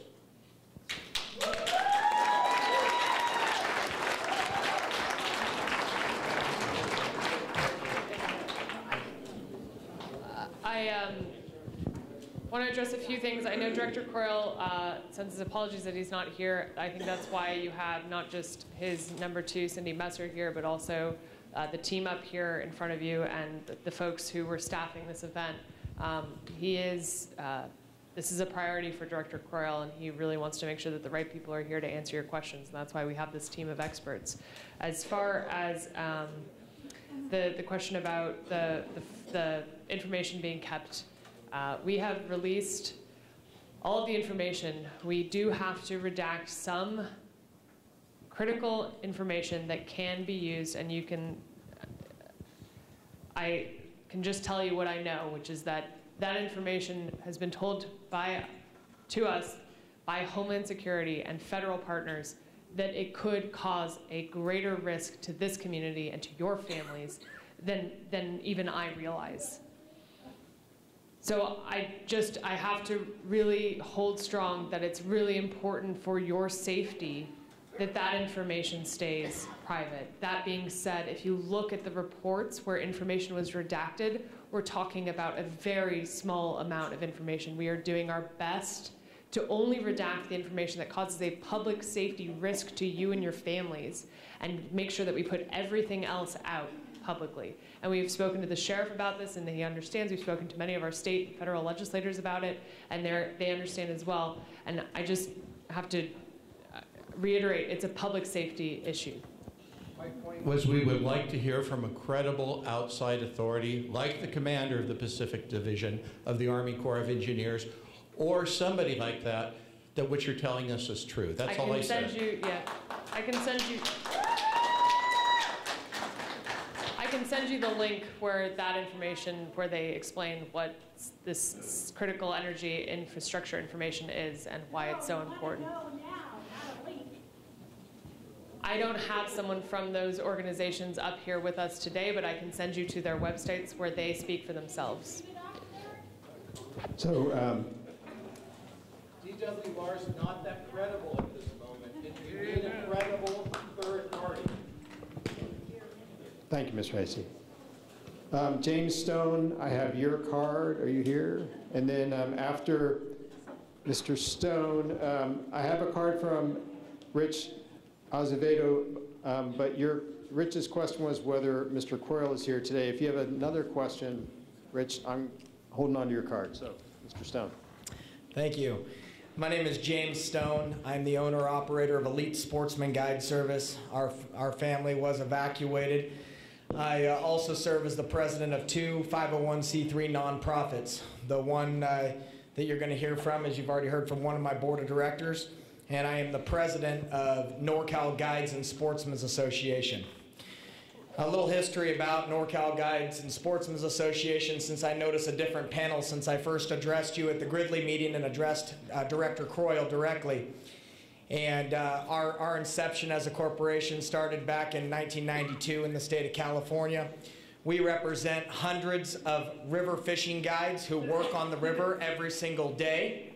And we represent thousands of sportsmen that are our members that recreationally fish or use our waterways in the state of California.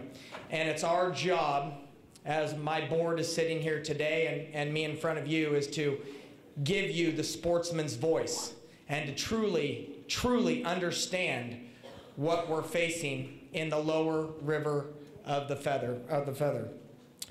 So our mission statement is to voice our opinion and tell you what the problems that have occurred. And I'm going to start off by saying that the problems are not just from this Oroville spillway. We've been having problems for 49 years with DWR downstream from the dam. Those problems are, one, high water events. Every time you have a high water event, you're raising and dropping your flows. You're creating massive bank erosion. Farmers are losing trees, lands, roads, pumps, power poles, and many other things that probably most of you sitting up there have never even seen before. Maybe you have, but I can tell you that my membership, myself, and all of our guides, we have the most knowledge of our riverways. We're on it every single day. So I can tell you what happens out there every single day. I can tell you what happened this morning. I can tell you what happened last week. I can even tell you what happened when you took the flows from 50,000 to 0 in an 8-hour period and collapsed more riverbank than I've ever seen before. More 70 to 100-foot cottonwoods falling into the river, more sediment flowing downstream, to which none of you have ever addressed or had any concerns about if we didn't bring it to you at the first meeting, and my board has brought it to you at every meeting. I think you've heard from one of our representatives. The sediment, debris, and trees are now causing major problems downstream. They're causing navigational hazards. It is considered a federal navigable waterway all the way up until the Shanghai Falls. From there, it is maintained by the U.S. Army Corps of Engineers and DWR, and it's your responsibility to have a clean and safe river for all users of that river. The trash that has accumulated due to the homeless camps that are on the river, when you raised your flows to 100,000, blew it all out, and there is an amazing amount of trash, debris, tents, garbage, feces, and many other things. And if you travel the lower river, you'll see toilet paper hanging in almost every bush. It's a disgust to our community for those of us that want to use this riverway recreationally or for work. The river bottom is also aggraded. For those of you that don't know what aggraded means, it's the opposite of degraded.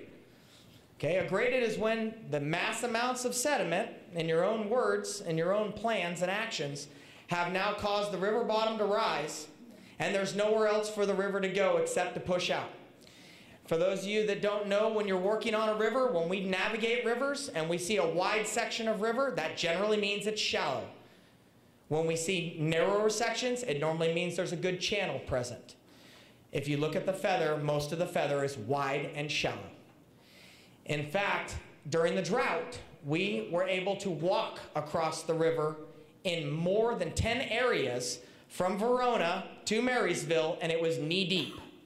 We actually ran a lot of boats into sandbars, into sediment banks, into gravel bars, areas that were never there before. Due to your last high water event, 97, 2006, we've had major bank erosions and problems with those areas. We've also got a major issue for recreation safety. The river's not meandering like it's supposed to. Naturally, a river meanders when the river can have a flash flood event, and you can rise flows to 100,000 in one day. Okay, a river could actually see that in Mother Nature. But it would never, absolutely never, you would see drops of 25, 50,000, 100,000 in one day. It's impossible. The only people that control that is you. DWR controls those drops. And when those drops happen, what ends up happening is those banks are supported by all that water that you're pushing downstream for our safety. But that water that's pushing against those banks, when you drop those flows, your banks collapse. We've seen it firsthand. Our local senator, Jim Nielsen, Assemblyman Gallagher, wanted to see it firsthand. We gave them the tour of the river. They came out with us. They were concerned. They saw this. They're still majorly concerned. We've set up another tour that's happening very soon, and we'd love to see more of you out there on that tour. And our governor. Yeah. He is invited. He's the best. Where is he? So, hold on, folks. Let Mr. Stone The finish major here. sediment buildup is now creating even more problems than just our own public safety. Navigating the river, it's also becoming a problem for the Adronomus fish passage. We have endangered species that are traveling up our Feather River, and under your own laws, you have to make that river navigable for those fish, for a fish passage, such as our spring run Chinook salmon that are gone, that we once have, and we don't anymore due to the fact that we don't have the waters for those fish.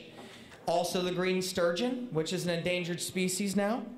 The river bottom is higher than it ever should be because of these sediment deposits. The cause is from the dam that was finished in 1968, 49 years ago. And the Oroville Spillway incident now, today, has now exponentially made that worse. Exponentially. It is worse than you've done in the past 49 years you did in 1 year alone. We now have 100 years worth of damage downstream in the river. There are areas that never had sediment that are now 15, 20 feet tall with sediment.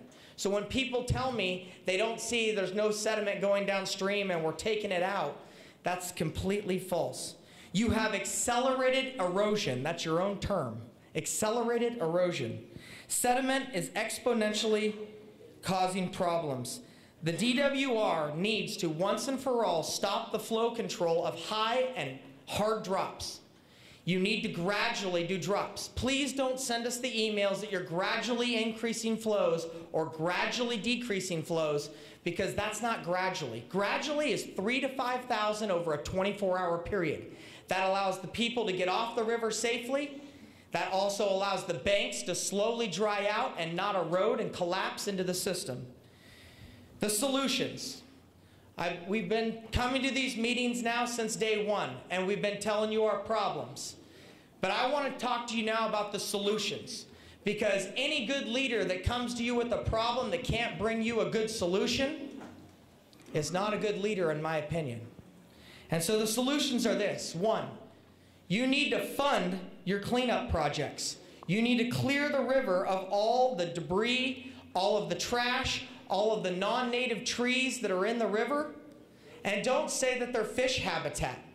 An 85-foot cottonwood sticking in the center of a navigational waterway is not fish habitat. We are for fish habitat.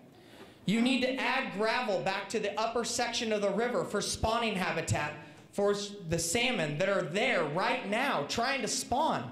They're a threatened species. We need gravel added to the river. We've asked you for that since the first meeting. Not one response to when we're going to get that gravel. We just keep hearing we're going to come back and evaluate it when the flows are lower. Well, ladies and gentlemen, the flows have been at 7750 for 9 days. 9 days. Nobody's evaluated anything. How come? Also, you need to fund sediment management project. You need to stop the high drops and fast rises in flow. And the last thing that I'm going to talk to you tonight about, and I know I'm over my time and I appreciate it, is this. This is the most important thing. You need to finally fund the LFR-CMP. Do any of you know what that is? Any of you? Do any of you know what you do? You do, sir. What is that? Lower Feather River Conservation Management Plan. Okay, it's actually the Lower Feather River Corridor Management Plan. It's a 308-page document. Have any of you read this? I have. Okay? I got it from some people that put me in charge of reading this document and analyzing it. It was done by one of our Board of Supervisors, Stan Cleveland, and others, and many, many people. You guys used our tax dollars to make this management plan right here. And in this plan, if you open the first page in the executive summary, it states that you have the California Department of Water Resources has prepared this plan to establish a long-term vision and strategy for managing a 20-mile stretch from Yuba City down to the Sutter Bypass for flood prevention, for maintenance of capacity of management floodway for public safety, for creating conditions promoting successful stages of riparian habitat, improving habitat for special wildlife and fish species, enhancing recreational opportunities. I can go on and on. The last thing that I want to make you aware of is when you get to the back of it, which took me a long time the last couple of days before this meeting to read it. And if you get to subsection 8.4.1 under funding sources, since 2000, the state has authorized $19.6 billion in water-related general obligation bonds, and these bonds often contain provisions for conservation-related purposes, and that was quoted from NIMS 2009.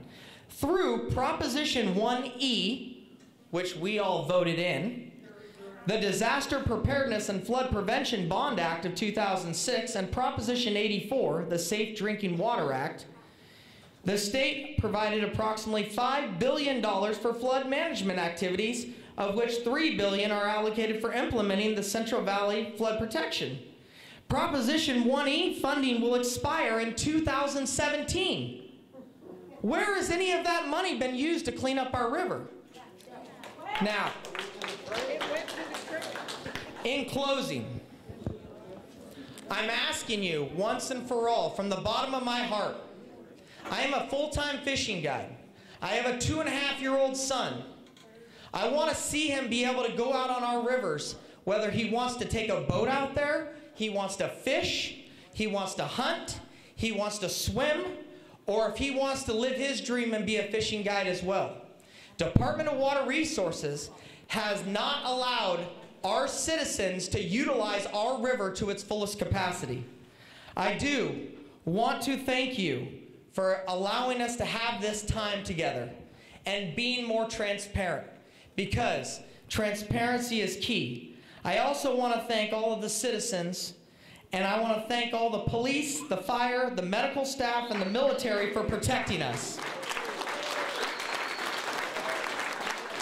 I also finally want to thank Fish and Game for saving millions of salmon.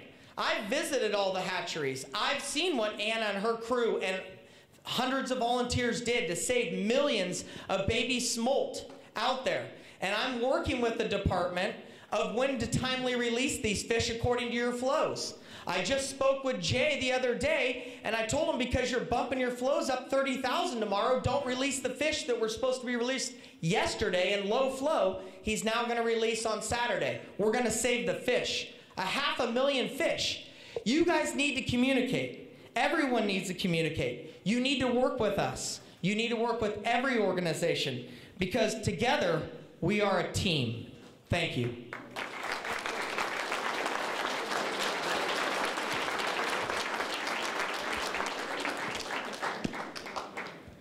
All right. I have 30 more cards. It's up to you. Okay, I respect James. He's been at meetings in your organization. I gave you a lot of time tonight, and I know these are important issues, not just to you, but to a lot of people here. I also want to be respectful of people whose card is 29 here, okay? So let's see if we can keep moving. So Rich Azevedo, you had a question about the director. Did you want to ask that question? Yes. Okay. Would you like to ask your question? Okay.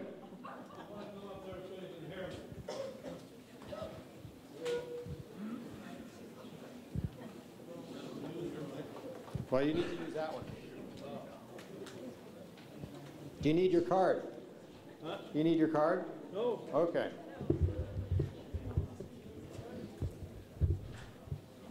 My name is Rich Acevedo, and I've lived here since 1962. I've seen a lot of water come down the Feather River before the dams, and I've seen a hell of a lot of water come down after the dam.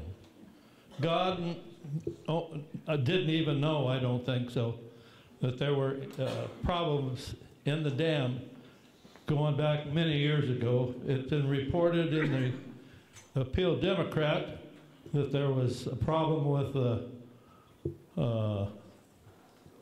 rebar that goes into cement was too short. Now, I don't know what kind of a ruler the guy that was measuring, I can't figure out why the rebar was short.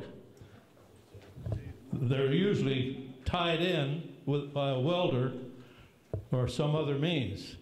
That's some of the problems he's got with the cement. What I wanted to find out is about Mr. Crory. Mr. Croyle? Yeah. The acting director? Yes. Yeah,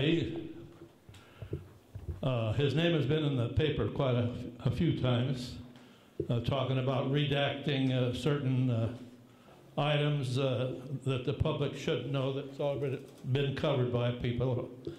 And I think with the crowd that we had, we've lost probably a third of them. Probably the biggest crowd you had, representing the biggest area, he should be here tonight. Now, I know one time he couldn't make it because he was called back to Washington, D.C. I don't want to be facetious or anything, but I don't know whether it was on purpose or whether it was what he should have done. He should have been here tonight. These people here, great people answering questions, but he owes a visit here to this big crowd. And I, for one, and maybe people out here in the audience, don't feel too well about it. Well, that's all I got to say about Mr. Croyle.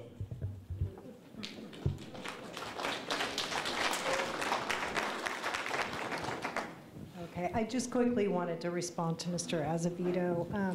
Again, the acting director does send his apologies. I know that doesn't substitute for him not being here tonight. We will most definitely take the word back if he isn't already, doesn't already see this footage before we get back to him, but to let him know that his presence was missed here.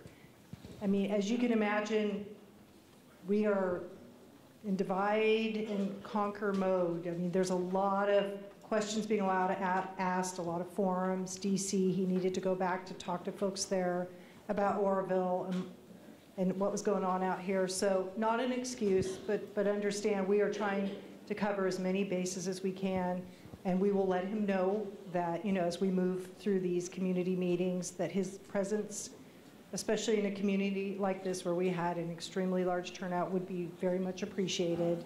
And we appreciate you coming out here and allowing me to at least step in on behalf of the department to answer some questions tonight. But again, we'll come back, and we may even have a larger panel, who knows, as we move forward. So, but thank you for your comments and your questions. Why doesn't Governor Brown show up and answer some questions? Okay, so Tom Tucker, you're up next, and then Lisa Wilhelmi is after Tom. Do you need your card, Tom?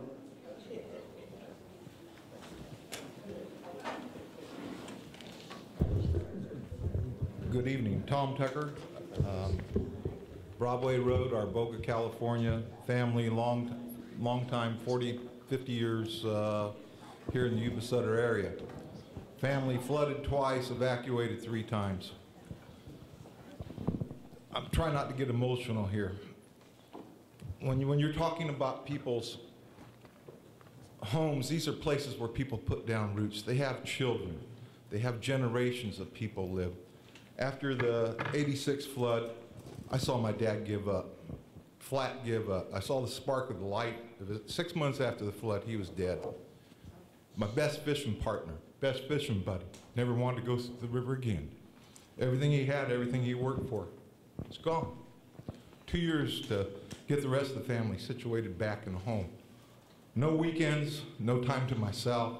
Get off work, go home, work till 10, 12 o'clock at night, get up, go to my regular job. I don't wish this on my worst enemy. But what I want to see going forward, I want to know going forward what administrative actions are in place to prevent this in the future. I know as being a business person, if I don't abide by my permit, I create a nuisance. I have a 50-year-old infrastructure piece of equipment break down. Regional board's at my door, knock, knock, $50,000 fine, Mr. Tucker. You created a nuisance. I'm here to tell you what you created was more than a nuisance. There's no recourse for this state other than you'll do better. But I found out when you go to somebody's pocketbook, you get their attention.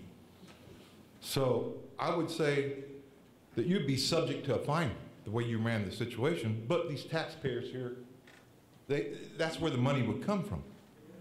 So there needs to be some action to where if you're at fault in your maintenance, you had a 50-year-old piece of equipment and it broke down, there needs to be some kind of administrative action so that those people that were in charge of that facility and its maintenance are held accountable.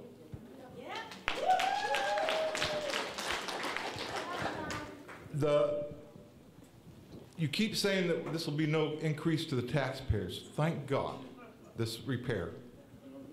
But what about our local fire department, our police department, all the extra expense the emergency services put out?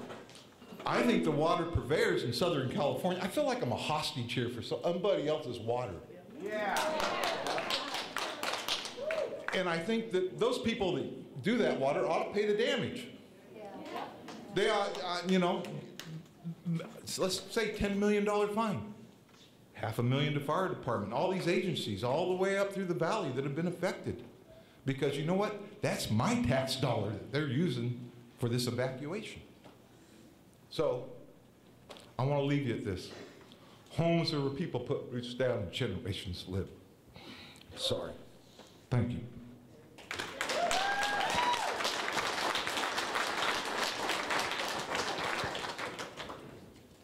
So, Lisa Wilhelmi, you're up next, and then if you're here, and then Fred Martin, you're after Lisa. Lisa, are you here? There you go.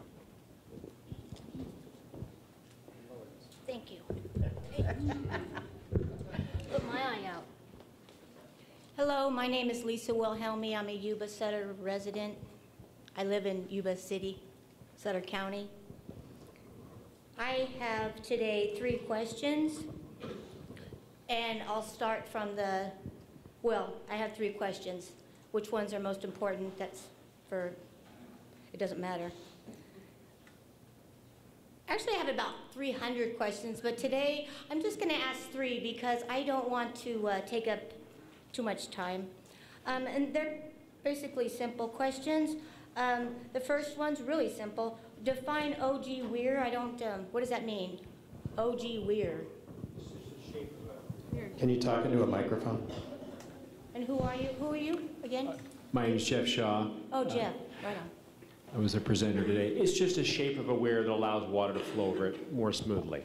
That's all. It's like a curve, and there's something called a in-contraction weir where the sides are hard and it's just a board. It's just a way of moving water over smoothly as possible. Okay, I'll look that up on the dictionary. Awesome. And my second question is, how does the drought impact the cement or the surface area above or below or inside the dam infrastructure? I would say that that's actually something that the forensics team who is charged with figuring out, so let me start over. The forensics team is a team of international experts, geologists, engineers, hydrologists who have been assembled by 2 independent national associations in the dam safety community. So they picked these engineers, they've tasked them with the job of actually figuring out what went wrong. And so that is something that is on the list that I'm sure that they are looking at. But until we get that final report, which we're expecting sometime this fall, I can't necessarily speak to exactly how drought might have impacted what happened. Okay, thank you. I think that, well, I know that the drought does have a significant impact on it in that it, in addition to the drought, also the wave actions of the water, it's my understanding that they move the rock below. They move it, so therefore it is not stable. And so that might be a significant reason why the dam collapsed or broke or had a problem. Second, I'm also, well, this is actually a 2A. The greenhouse gases, the carbon footprint, et cetera, is that very significant in your works or in your area of expertise? Are you guys working on that at all? And does that have any, I'm thinking of the greenhouse gases and that the water, so much water, and the soil produces gases. You want an answer right now? Yes. Yeah, I worked on went out with a crew that was measuring greenhouse gases on the lake because we wanted to get ahead of the potential fines, or not fines, but having to pay towards this greenhouse gas bank. Anyway, they found out it's a greenhouse sink. It actually absorbs greenhouse gases. There's not much material. It's so deep, and it was cleaned out ahead of time. There's not a lot of material down there deteriorating in the lake, so it's not emitting greenhouse gases. It's absorbing them. Okay, you're talking about the Oroville Lake, correct? Yes. Okay, what about the down the road, down towards Modesto, that water I'm speaking of possibly? What about that? Doesn't matter. Sorry, don't have that information. Okay, that's fine. I just thought you guys might know. But thank you for your answer. Okay, Is this question 3, Lisa? Yes, it is. Okay. Yes. Just to make one, Aaron. sorry. Thank you. Just to make one comment, I want to ensure that we're being very clear. The dam didn't collapse. The dam it was never at risk. It is still absolutely sound. It was always sound during this. I want to just make sure that we're being clear that it was the spillway that had the issue. Excuse me. Yes, I understand. Thank you very much for clarifying that with me. My last question is, does anybody on the panel, is anybody familiar with a W. Pennington? Anybody?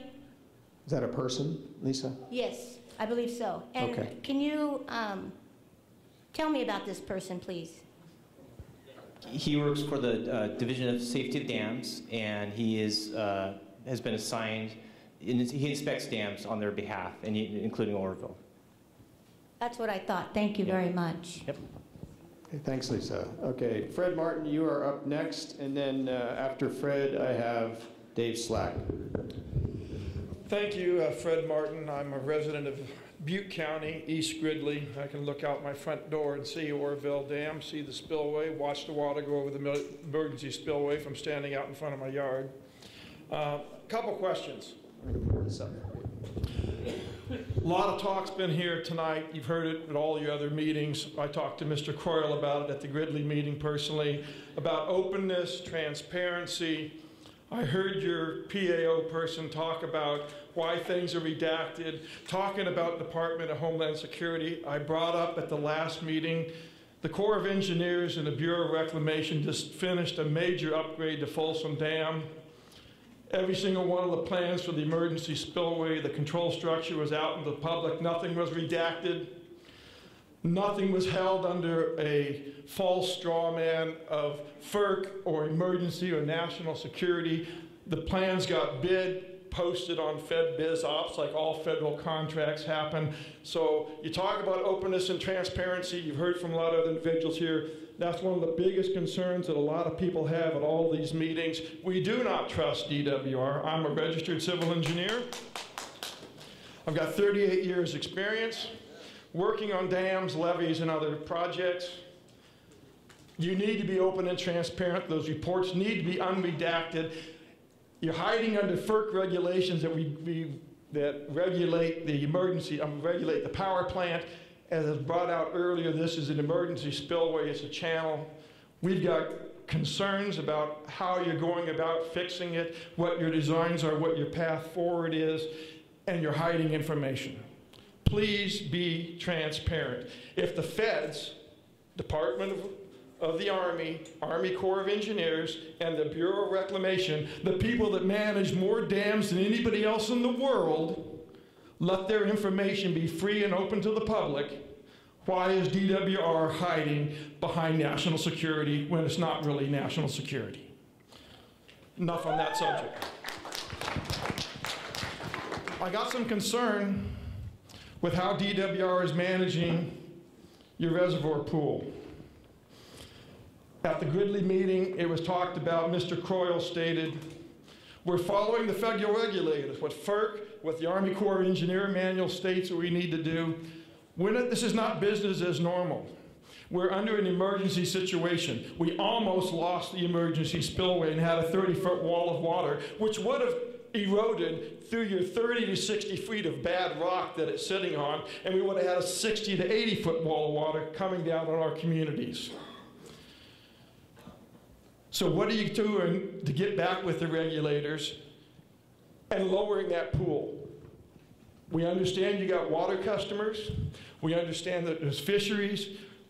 We have 200,000 people that were evacuated. They're more important. You talked about public safety being number one.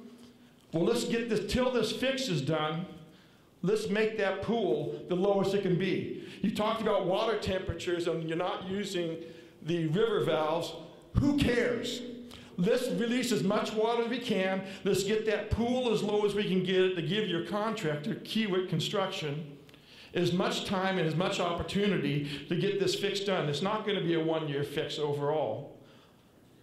Let's get that pool down. Let's not hide behind them. Well, the regulators, they regulate that during normal conditions. That manual was stated, that's for normal operating conditions, what pool you need to maintain. We're not normal. Even this fix is not a permanent fix. It's to get us to November 1st, to get us through next season.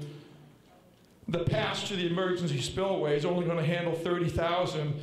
You can't say that only 30,000 is going to go over it if it ever gets to that emergency spillway. In '97, when I got evacuated, they thought 400,000 was going to go over it. That's what the original design was for. That's what the thing needs to be maintained at. What are we going to do? We need to drop as much water. The studies, NOAA and others said there's about 3.7 to 3.9 million acre feet of water in the Oroville drainage basin from this winter's snowpack. Oroville, if I remember correctly, my numbers could be a little off, is about 3.6 to 3.7 million acre feet when it's at 901 feet. You're only releasing 8,000. In the last 9 days that Spillways down, the lake's gone up 13 feet. How are we going to handle that? What happens if a Pineapple Express comes through in May? It's not unknown to have happened. We need to get that reservoir down and keep it down until we get our repairs done. Jeannie, you mentioned the possibility of a future spillway. One of the things about the Folsom Dam project, the reason it got put in, the joint federal project, is because Folsom couldn't release enough water to maintain flood protection. Looking to the future for that flood pool, if you want to keep the reservoir higher for your water customers, let's put in infrastructure that allows us to release water earlier and more.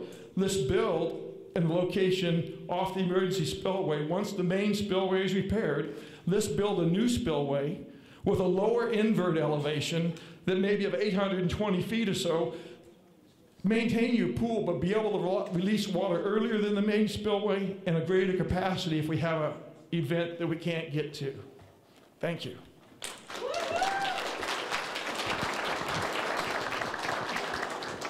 I think Joel's going to take the crux of your question, but I did want to, since you mentioned contracts, the bids that we received for the contract work are online, as is the final contract with Kiewit. All the plans online too? I'm sorry? All your plans online for your repair fixes on all the detailed plans? Can I go and look at your plans? No, you're redacted. You're hiding under national security.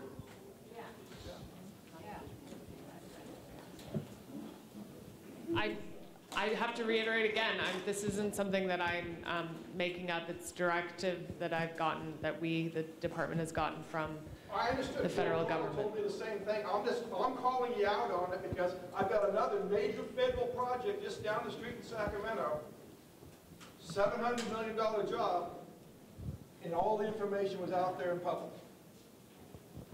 Just saying. And we're talking about openness, transparency, and trust. That you've got to go a long ways to rebuild with not only the community here in Sutter, Yuba, Butte County. There's a lot of trust. And hiding behind national security when it's not a national security issue is not going far. So I think you brought up some good points on how to safely operate the dam, and I think a lot of the stuff you said were some of the things that FERC was worried about. So we early on met with FERC and DSOD, and their concern was how low. The Federal Electric Reliability Council and the Division of Safety of Dams for the state. They were worried about the snow melt, and they were worried about what if we get another rain? What if we get another Pineapple Express? And so we met with them to kind of go over how do we get to the lowest point of the reservoir, but also allow the maximum amount of time for the construction, but not put into risk overtopping the reservoir. So the FERC brought some of their hydrologists, the state brought the state climatologist, and FERC and the department and DSCD met, and they collectively went through the rest of the winter and what are the possible outcomes of, can we have another Pineapple Express? And what is the threat of the snow melt all melting at one time? And so they went through that, and we all, collectively with them agreed on what the triggers will be on when we close the gates for the last time. And so when we talk about closing the gates at the end of May, it's because the majority of the peak of the snow melt would have passed, and we're confident that the Hyatt power plant can handle the duration of the snow melt and reduce the lake elevation from that point on all the way to November to a low enough level that we're safe going into next winter. And they collectively agreed on what the triggers are, so we're not going to close the gates until we're sure that the peak of the snow melt is past and we can handle the Hyatt power plant. The hydrology we used is an average flow of 10,000 CFS to get us through the summer. The plant can do 13. In addition, in emergency, we could use the river valves for another 4 if something happens. So we have an extra unit and we have an extra. So all those things were looked at because you're right, those are important. So again, I'm an engineer and a bit of a nerd. With 3.9 million acre-feet of water in the Oroville drainage, how much time would it take to release at 17,000 CFS? You'll never get there. You're never going to get there releasing just from Hyatt. I mean, that water comes into the reservoir. I mean, I don't have the numbers right now on the snowpack, how much water content is actually there right now, but those are the calculations that they did on the hydrology between now and when we close the gates on how to get to a low elevation. And FERC weighed in on that because even though there's a flood curve, FERC is not trying to manage to that.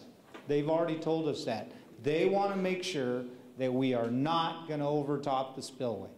That's their #1 perspective, and that we had to collectively agree that the threat was gone because the snow melt doesn't melt, can't physically melt all at one time. And it gets concerning when we watch the last 9 days at 8,000 CFS and the average inflow. The lowest I saw was 16 and the highest was 23. And in the last 9 days, the lake's gone up 13 feet. Yeah, and like I'm saying, that's why we're managing the last shutdown until that peak's gone. We're not going to put anybody. Thank you. Okay, Dave Slack, are you here? There you go. And after Dave is Tom Young.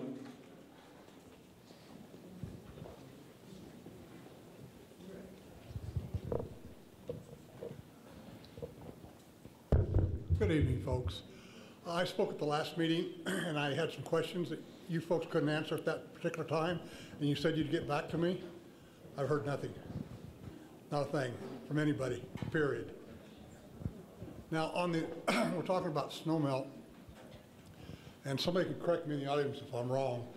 When that dam, when they closed off the tunnels, when the dam was completed in 68 or 69, I believe it was 68, they said it would take approximately 4 years for the dam, the lake to fill up. It filled up in 4.5 days, if I remember correctly. And you say the snow melt can't melt all at once? We get a Pineapple Express coming through here, folks, and you'd be surprised when it come down that canyon. My next question is, I have a piece of the spillway in the back of my pickup. It's approximately 20 inches long, 22 inches long, 15 inches wide. It's 8 inches deep, 8 inches thick on one end, and 6 inches thick on the other end. Now, you folks are saying that the spillway is 12 inches thick all the way through? Is that correct? Pardon me? The design is 18 inches at a minimum. No, I'm talking about the way the spillway was built. 18 inches was the design of the spillway chute slab. Well, I've got a piece out the back of my pickup if anybody'd like to look at it. It's 6 inches thick on one side, one end, and this is a 22-inch piece, and it's 8 inches thick on the other end. How do we account for that? I would like to take a look at it, actually. No problem.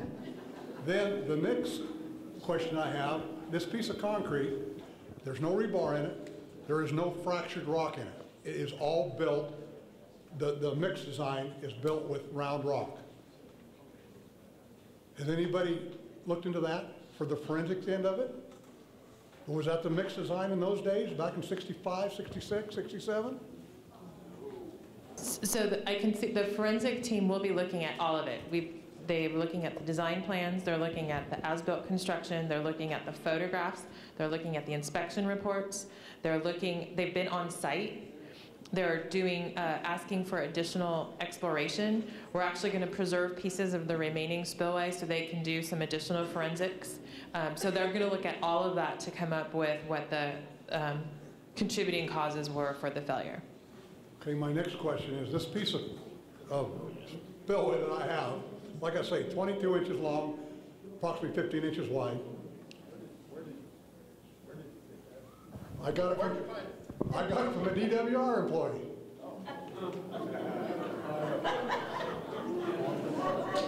All right, you got another question? Yes, I do. Okay.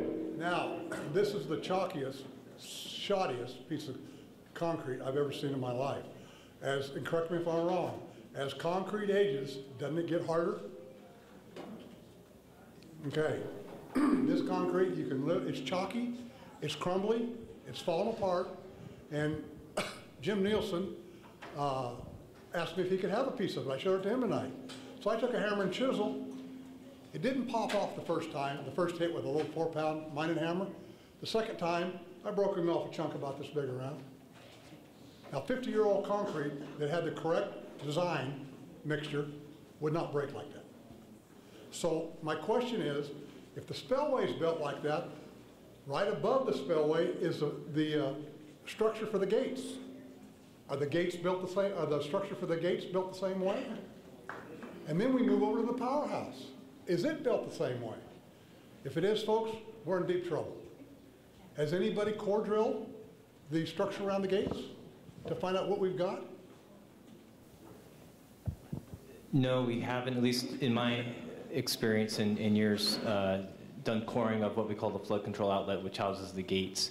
Like Jeannie mentioned, there's a large number of cores that have been done within the spillway, the damaged spillway chute. I can tell you though, from inspections, that structure is performed well, and then the concrete is generally in good condition. We do have some areas that we watch on that bridge that crosses the spillway gate structure, and yeah, so we've got some locations there that we monitor, and we continue to monitor those. But I'll look into that, and in regards to the difference in the spec and things like that, I'd have to do some research to answer that question.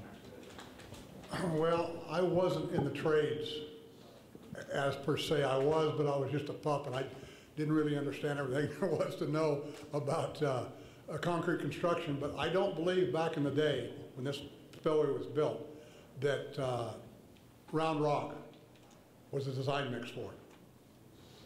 And I know it's not you folks' fault. You weren't around back when the Oroville Dam was built. But somebody was back there supposed to be inspecting this thing. And my question is, who was inspecting it?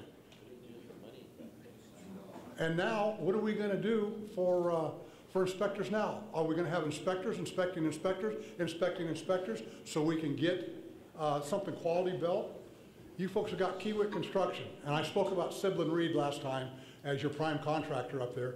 Siblin Reed is a fine contractor, very reputable company for putting house pads in, doing subdivisions, underground sewer lines, underground water lines. They're as good as they get. What do they know about water work? Zero. You look on their website, and it doesn't say a thing about dredging. But now Kiewit has been, over the years, and they've been in business, I think it's since 1888 or 1887. They were a fine, reputable company. What you have now is, you have a lot, and Kiewit is a prime example of this. They're the leaders in the industry. They go to these colleges. The one in Montana is a prime example. They get a lot of educated folks out of there. They hire construction engineers and construction managers out of these colleges that are 24, 25, 26 years old. They have a lot of expertise in the book learning. They have no practical experience in the field. So are these folks the ones that are going to be building our new spillway? So let me address a couple of your questions. Siblin Reed actually does do a lot of actually very complicated water works. They do a lot of work. They're preferred customer for PG&E and their hydro facilities. They also have done work and are continuing to work on Friant Dam for the federal entities as well. So they do a lot of water works around. And as you mentioned, they're a very reputable company, and we're very satisfied with the work that Siblin Reed did. And that was a part of the emergency response. With regard to Kiewit, the team that they have brought to Oroville is the same team that did Folsom. And so those folks are very experienced in structural concrete. They're experienced in the blasting that will need to occur and the roller compacted concrete. So as far as who's overseeing Kiewit, so DWR has our engineers and our construction administrators who do the initial inspection. We also have embedded into that team that are going to be sitting up on the spillway boat ramp in the new little city that's going to be up there to do all the work that's going to happen over the summer. Division of Safety of Dams, who's our state regulator, and also the Federal Energy Regulatory Commission. And we have QA/QC processes in place across the board. So if our inspectors don't see it, we do have inspectors watching inspectors watching inspectors to make sure it's done correctly. That's very good. You mentioned Siblin Reed does a lot of water work. It is all controlled water work. It's not dredging. What you folks did up there was dredging. And I'll go back again for these folks that didn't hear me in the Marysville meeting. You used excavators with 1 to 4 yard buckets on them. You dug the material out of the river, you either put it on a barge or put it on the beach. Then you had another machine pick it up off the beach and load it in trucks. 4 yard, let's say we have a 4 yard bucket on there. They weren't perforated, so they dug a lot of water that put water onto the beach. That's why they put the rock on the beach to let it drain before they loaded it in the trucks. With a drag line, with a perforated bucket, an 8 yard bucket, which again, there are 4 of them right here in this vicinity of Marysville and Yuba City. They dig 8 yards at a time. They go over, they load it into the truck, perforated bucket, the water drains out before, so there's virtually very little water loaded into that truck, and they're gone. I would estimate it cost you just about twice as much money to excavate that river up there from the spillway debris if you use the right equipment. You folks did bring a drag line in. The poor gentleman who owns the drag line got literally beat out of his job because it was you folks spec'd it out. Siblin Reed spec'd it out, from what I understand. It was way too small. Siblin Reed is the one that called Nordic, and Nordic called just the gentleman who has a drag line, Gilbertson. So I am not a dredging expert by any means. We do have additional dredging contract going out in the next week or so for additional dredging in the river. However, I will point out that Siblon Reed, even if their method wasn't as efficient, they still moved over 1 million yards of that material effectively and safely out of the river within about 14 days. They were doing 45,000 yards a shift. The two dredging companies that we had, upstream and downstream, were getting about 7,000 yards a shift. Just to put that into perspective. Yes, ma'am. But how many machines were they working up there? You could have taken 2 drag lines, 3 drag lines, and done the same amount of work with a third or less of the equipment manpower. You take an 8-yard machine against a 4-yard machine, do the math. I mean, we don't have to be rocket scientists to figure this one out. Another thing.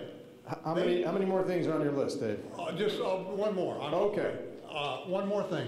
They tell me the spillway at the low flow on the Feather River is in as bad, if not worse shape than the spillway at Oroville was. You folks know anything about that? I haven't personally looked at it, but I've been told by several people that it is in bad need of repair. The low flow? Oh, the Feather River. Yes. Yes. So we need to speak into microphones if we're speaking. I think you're referring to the Feather River Fish Barrier Dam. Yes. Yeah, so there was a lot of erosion right downstream of that access road that's along the left bank there.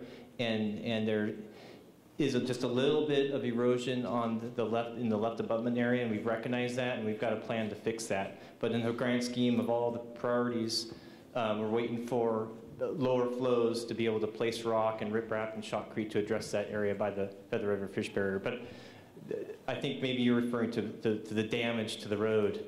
And yeah, there has been some erosion down there, and I don't know if Kevin, if you have any information on that road repair downstream of Fish Barrier Dam. Yeah, the road on the left bank downstream of by the nature center No, is good. I'm talking about the spillway itself. The spillway.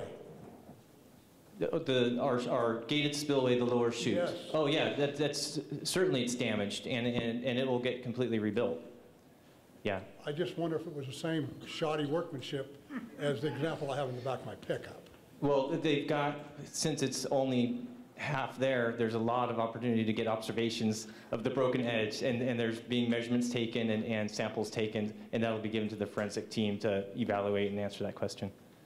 Okay, thank you very much for your time. And I think Jeannie's going to want to see that piece of concrete in your back of your pickup truck at some point. Well, she said she does. Okay. Don't go far. All right. Tom Young, you're up next.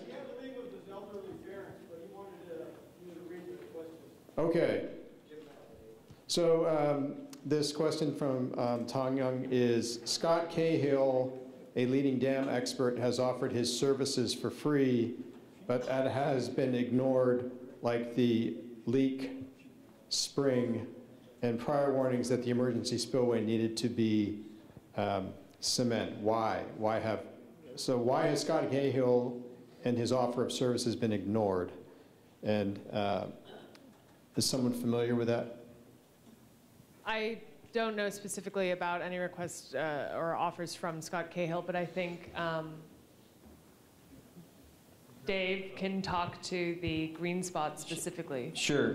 Yeah, this question's come up in the past, and like was mentioned earlier, that seepage occurred during construction before the lake was ever there. So it's driven by precipitation, and since that time the department's been watching it. We have a lot of records on it. And it's a zoned earth dam. That outer downstream shell we call zone 3. It's mainly sand, gravel, and cobbles.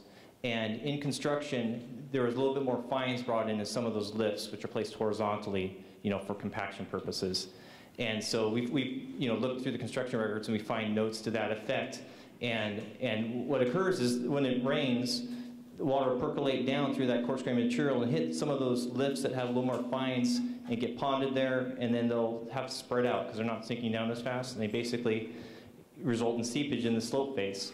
And so we get the green growth, mainly nowadays more along the left side. And so we've been watching it. We've got photos of full pool with it dry and brown, you know, at end of summer. And we've also got, like I mentioned, those construction photos showing it green and growing, you know, without even a lake there. So it's something that we watch. I know it's been a cause for concern in the internet, and there's, I think, been some misinformation about it. You know, we see it every year with our consultants, or I'm sorry, with our DSOD inspector, our FERC, Federal Energy Regulatory Commission inspector. We always walk it with them. We have staff that walk it every week. We've never seen any sort of instability in that area whatsoever. You know, we're looking for it. And in our 5-year boards, which this kind of speaks a little bit to transparency, we give them everything, all of our records, all of our drawings. And these are a board of dam experts we hire every 5 years. We give them the full package of information. They review it. They get to look at the dam, inspect the dam with us. And we talk these things over, and they've been concurred with us in terms of the origin, and also that it's not an impact to the stability of the dam. But nonetheless, we still watch it. And so if you have any more questions on that, I could probably take them afterwards. Okay. Okay, Roberto Gonzalez, you're up if you have a question. Roberto? No? Okay. Edna Smythe, are you still here, Edna? No? Let's see, Francis Coates. There he is. Okay. And, excuse me, after Francis, let's see. Okay, Richard Myers, you're up next. I'm Francis Coates. I was born here. My parents were born here. My grandparents were born here. So anyway, I was looking at your this piece of paper here that said, forensic team investigation, what happened to the gated control spillway. Is the forensic team going to look at what happened to the emergency spillway? Because I was looking at the documents and it says gated spillway. It doesn't mention the emergency spillway. I'm Jeannie again. They're going to look at both. Okay.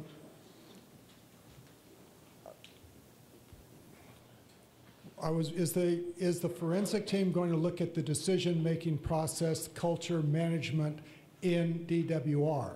You know, that I'm not an engineer. I don't understand the quality of the concrete so much, but I worked for the state for 30 years, and I wonder if the real failures were in management and decision-making and culture that resulted in bad decisions later on, or lack of maintenance or whatever.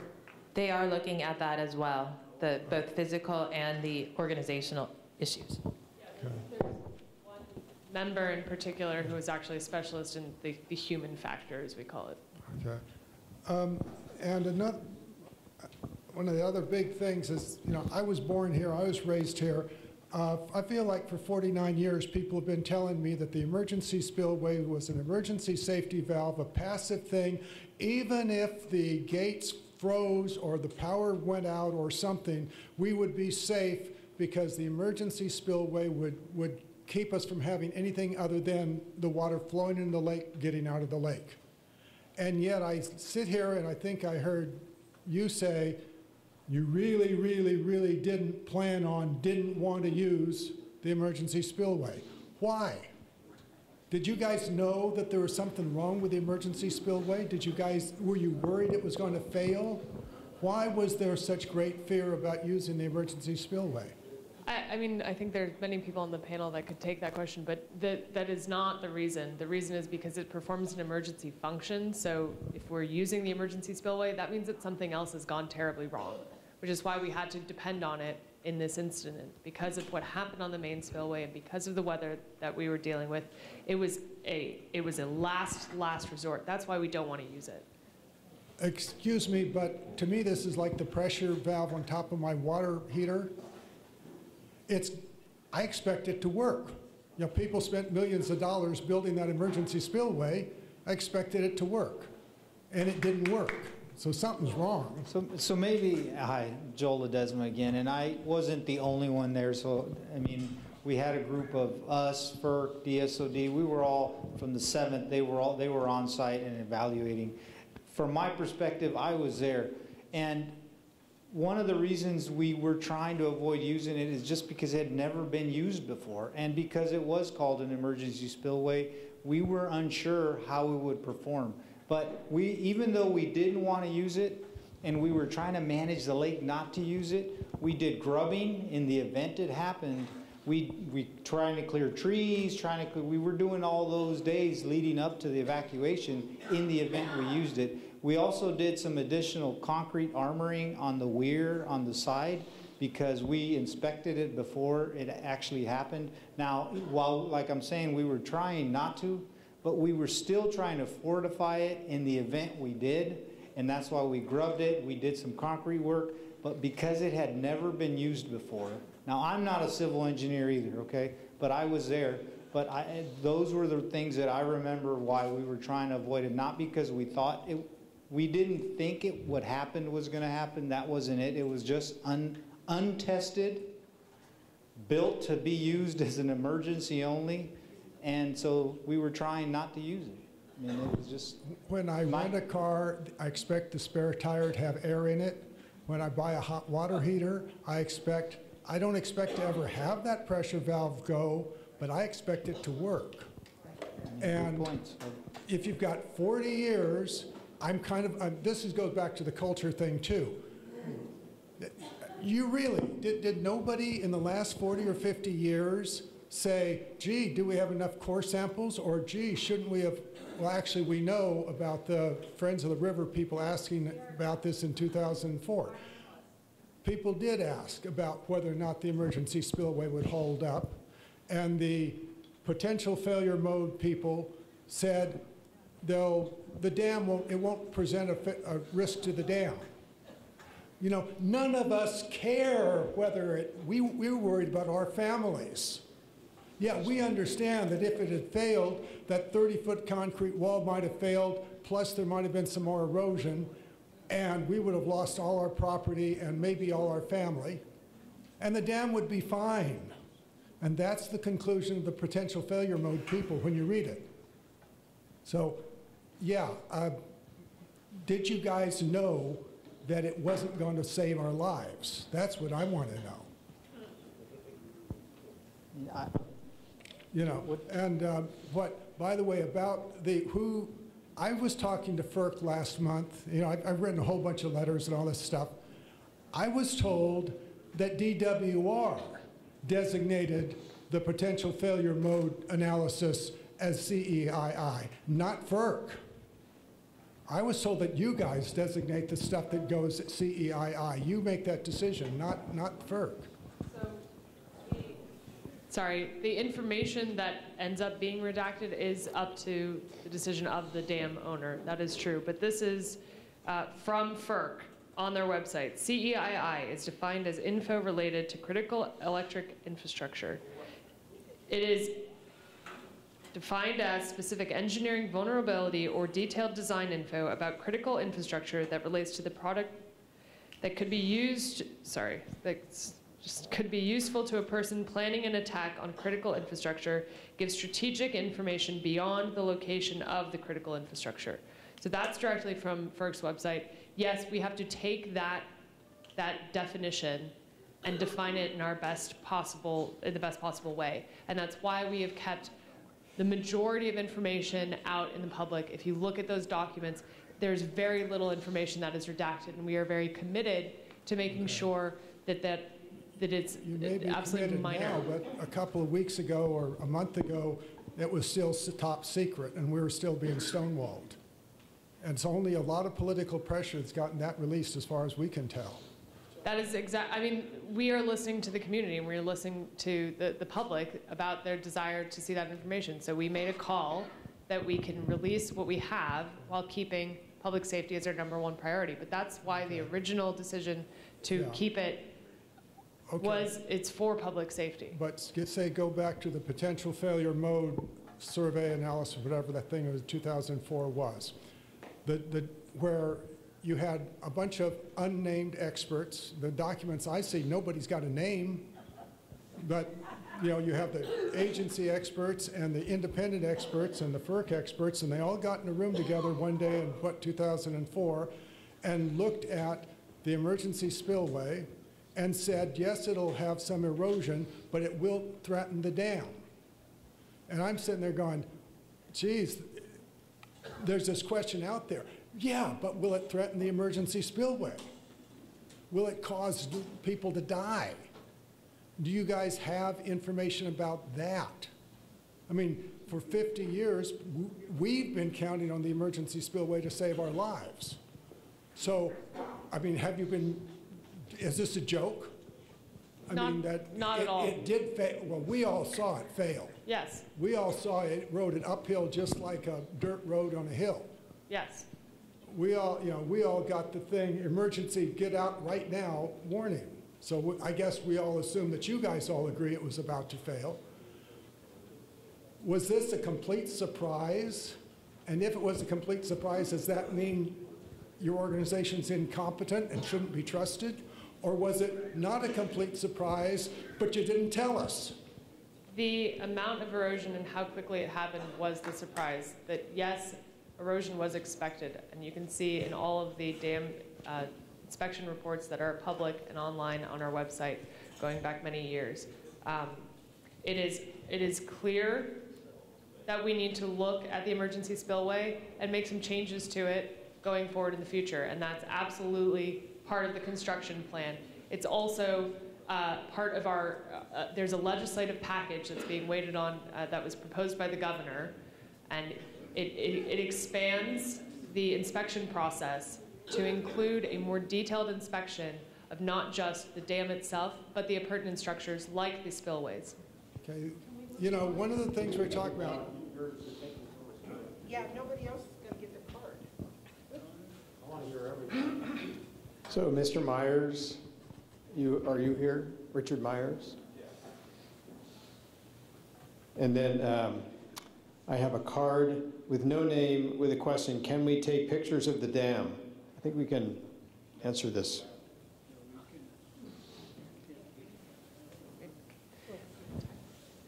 Sorry.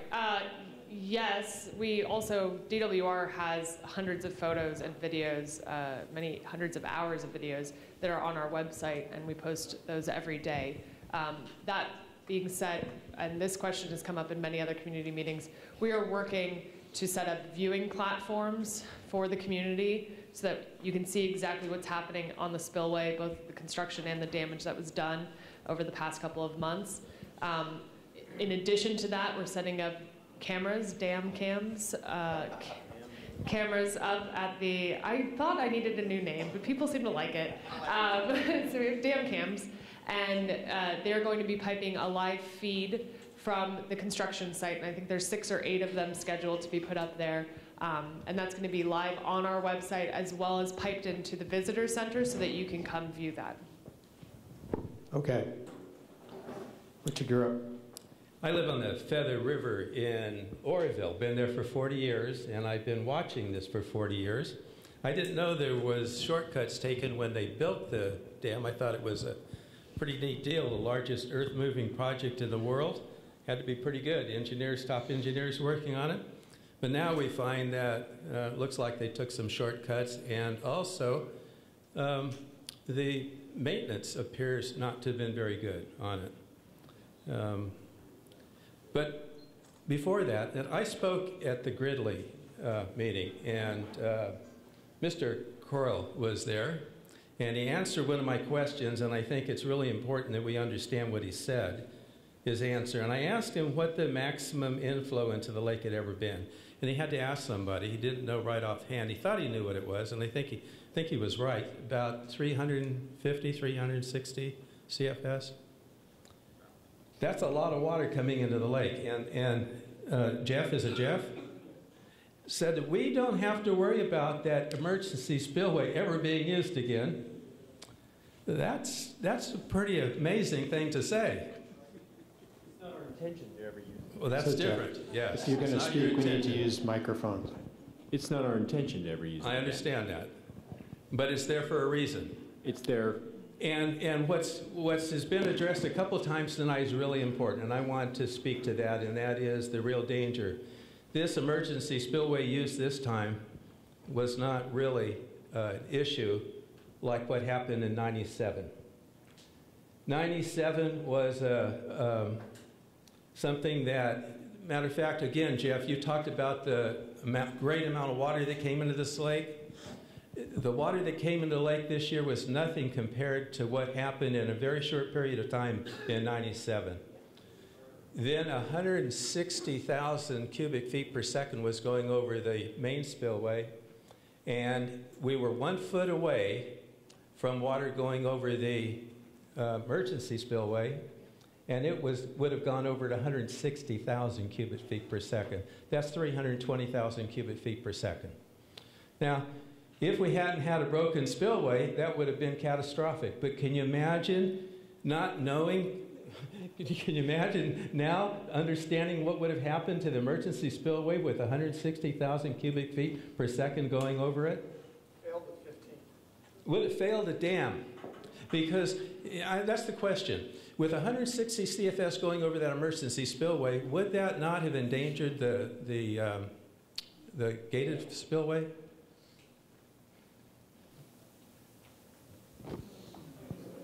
Okay.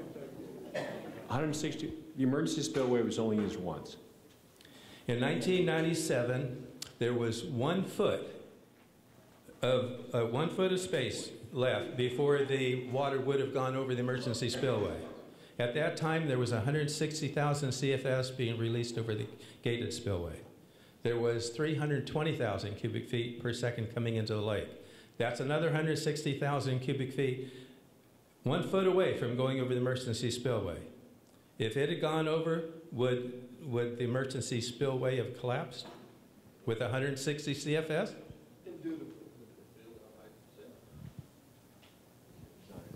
Yeah, well, I think from what we saw, there's a high likelihood we would have issues there. Yes. And my point that I'm trying to make is if it had failed, that's why they evacuated us with just a little bit going over. That would have put the gated spillway in jeopardy, would it not? Yes, assuming the flows continue and we have monoliths having issues, stability issues, working their ways towards the flood control outlet. It was nothing like we experienced this time. It was a major catastrophe. We were 1 foot away, and do you know it went up 10 feet in the last 24 hours? We were that close to losing. And if we had lost the gated spillway, would not that have endangered the dam?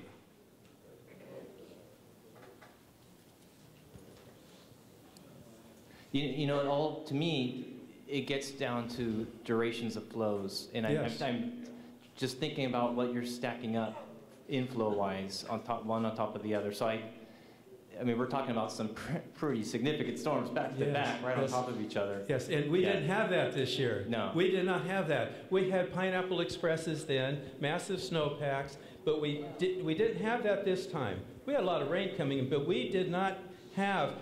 What was the maximum amount coming in this year into the lake?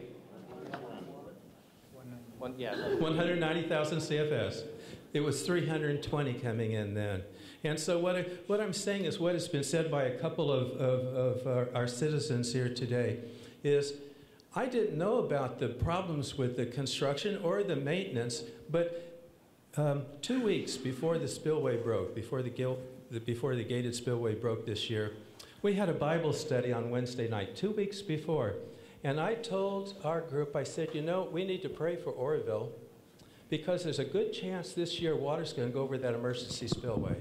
I'm not a prophet, but I've been watching it for 40 years, and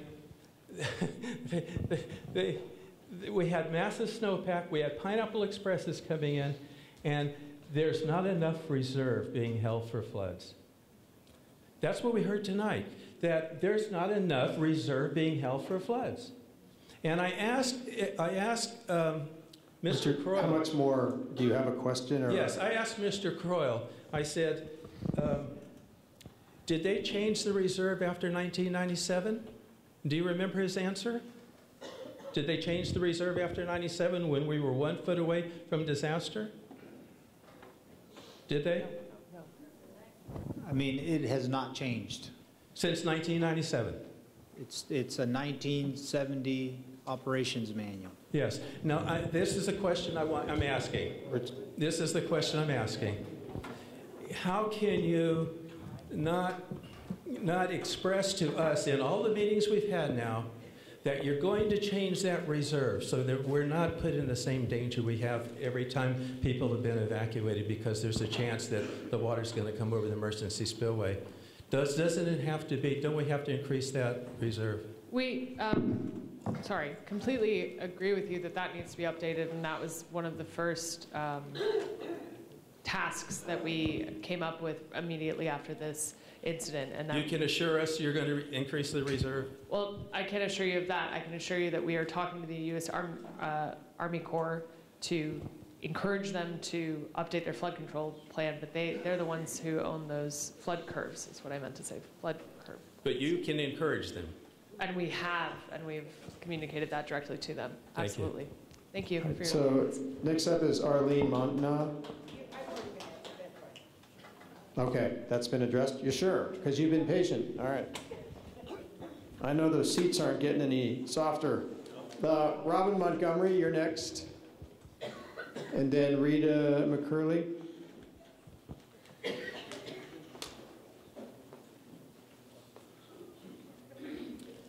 Hello. Thank you for taking the time to answer all of our questions. Mine is more about, since the OES isn't here and nobody from CAL FIRE is here, my questions has changed to the type of pipe that comes down the spillway that apparently lets out water that spills underneath it. Under drains. Was that addressed as far as could that have been a possibility for the cracks that have been appearing in the spillway and that you've been repairing over the years? And when you first started repairing these cracks, why didn't somebody do something forensic then and look for a reason why you're having cracks in the spillway? It seems like that might have been something to look at longer ago. Yeah, you're on. Hello. So yes, like I said, the forensics team's going to look at the under drain system, how it was designed, how it was maintained, any possible plugging, the filters around that to see if there was any delamination where it came away from the concrete, and then looking at also the under drain and the groundwater. All of that will be looked at as part of the forensics team evaluation. So as far as maintenance for a dam goes, having to replace a section of the spillway, that doesn't raise questions as to what's causing this and why don't we, do something proactive? I mean, just, if something, is this a design flaw? Is this something that's going to go into the new spillway? Is this, So part of the forensic team evaluation is looking at potential contributing factors. And then those are also being addressed by the current design team to make sure that we are implementing current technology to not have any of the same things occur. So that's all being built into the new design that's coming out. I'm not part of the maintenance, but I know we do have folks who inspect the dam at least twice a year with Division of Safety of Dams and the Federal Energy Regulatory Commission, where they actually physically get on the spillway and look at the different facets of the walls and the chute and the drain systems. And I know Dave has participated in a lot of those inspections in the last 6 to 7 years. Excuse me for interrupting, but what's kind of like the flow of information from one person at the dam site to the head of the DWR that we're having problems with something causing cracks in our spillway and we've had to go in and replace them? So how long does it take for somebody to say we're fixing something at the spillway and it might have a potential for danger down the road? How long does that take to get to the head person? Or does it only get to the head person after there's a catastrophic failure? No, like Jeannie mentioned, we were inspecting the spillway, and in fact in 2009 we did a pretty large repair with the contractor, as well as in 2013 the Field Division Forces did repairs up there. So we think that we were keeping up, both in terms of inspection and maintaining those cracks. The forensic investigation is going to take a hard look at that, obviously, and we're going to have to take their feedback and do a whole lot better with that. And not only us, but I think a lot of dam owners are going to be taking a hard look at how we're inspecting and maintaining spillways. And when you maintain that... So, Robin, you've got about 5 questions going here. Sorry. When you maintain that, there's records of that that's transferred back and forth? You keep a book of it? There's as-bills, and there's a final construction report for repairs like that. And so they're looking at that too. We're giving that to the forensic board so they can take a look at the methods of repair. Were they good details used to make those repairs or not? And the material types and all that sort of thing. Okay, and I'm sorry for taking so much time, but about when will the forensic report be put out for the public's perusal? Is that something that's going to be done like 5 years from now? No. 6 months from now? Yeah, actually, so there's 2 pieces of this. Their final report with their decision on what they think caused this. We're expecting that this fall. But we had a meeting, they had a meeting last week, and they wrote up their initial preliminary findings, and they gave us a memo, and we are putting that out unredacted. All of the information there, direct from their mouths onto paper, out to you. So we're going to be putting that out this week. So you'll see that up online very soon. Thank you. But again, I just want to make sure that I'm clear. This is their preliminary potential factors. So this is a long list of all of the things that could have potentially impacted what happened. Some of them might have impacted, some of them might not. That process is incredibly important so that we make sure we don't, like you said, design the same problems that we had previously. But their final report that they say, we think these are the 3 things or the 1 thing, that's later this fall. Hello, Rita. Hi, my name's Rita McCurley. I'm from Yuba City. So that gentleman back there brought in a sample of the spillway, and I was able to chip off with my fingernail the concrete. So is that the RCC concrete you told me that the spillway is going to be repaired with? You answered me last week. I remember you. Yeah. We haven't had a chance to look at the concrete. Once we're done with these questions, we're absolutely going to go check it out. But no, that wouldn't have been the RCC concrete. The RCC concrete is a newer technology, I guess, than what would have been used in the 60s. Okay, and then the only other thing I have is water customers, not state taxpayers, are expected to pick up whatever costs aren't covered by the federal government. So who are the water customers, and are they farmers and ranchers? And if they are, that stinks, because they'll be victimized twice. So if it's water customers like the average taxpayer, that also stinks, because now we're left holding the bag for something that we didn't cause. So as a state water project facility, the maintenance and ongoing repairs, as well as the repairs to what happened this year, we paid for by the state water contractors. Those are 29 water agencies across the state that use the water that Oroville supplies. So that's Metropolitan Water District, that's Santa Clara Valley Water District. These are the folks who are paying it at Kearns, East Bay Mud. I mean, I can't, Alameda County, I can't list all 29 off the top of my head. Yuba City. We are going after FEMA federal funding for the emergency aspect of that. The way that the FEMA breakdown works is that they cover, we're applying for 75% of our construction costs to be covered by FEMA. Right, and in the meantime, you took out a $500 million line of credit with Wells Fargo. So that should be... That's a slightly different issue. The state water contractors are on the hook for the remainder of the expense if we don't work with FEMA. Okay. And then the $300 million credit line last week that you guys took out for capital improvements for state water projects beyond Oroville, some of that money is going to go to us to fix our levees, shore them up, get rid of the silt and the mud?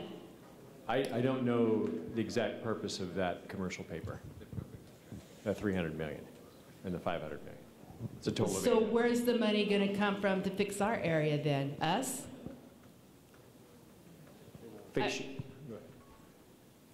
I can speak about the lines of credit. So DWR has taken out 2 lines of credit totaling $800 million. Right. The first line for $300 million is dedicated to general state water project capital improvements. So far, nothing has been issued under this line of credit. This line of credit has existed since 1993 and was expiring. It would have been RFP'd for and secured this year without the Oroville incident occurring. The second line of credit for $500 million is designated to pay costs associated with the damaged spillways. On this line of credit so far, $67 million has been issued so far. And then what about President Trump in early April approved a request for $540 million for winter storm repair funds and $274 million to deal with the short-term emergency at Oroville. So are we going to see any money come our way from the $540 million? Or You mean am I directly to the community is what you're asking me, not just well, not only to the community, construction but to repair the, yeah, exactly, clean the river and repair the levees. The 274 that President Trump provided is specific to construction work, correct? Well, the $274 million goes to Oroville Dam, but the $540 million for winter storm. I understand. We can, that's not part of the Oroville, this 274. We're going after that. The other counties are able to apply for that money who were impacted by those events in the winter. Okay. DWR is an applicant for some of that money. So all I gotta say, and we had a kickoff meeting just last week to define our project areas and to shore up our application for that money.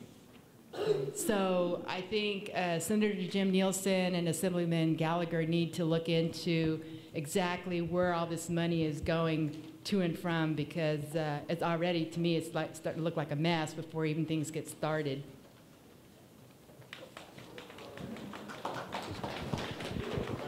Okay, yes. Yeah, one more thing.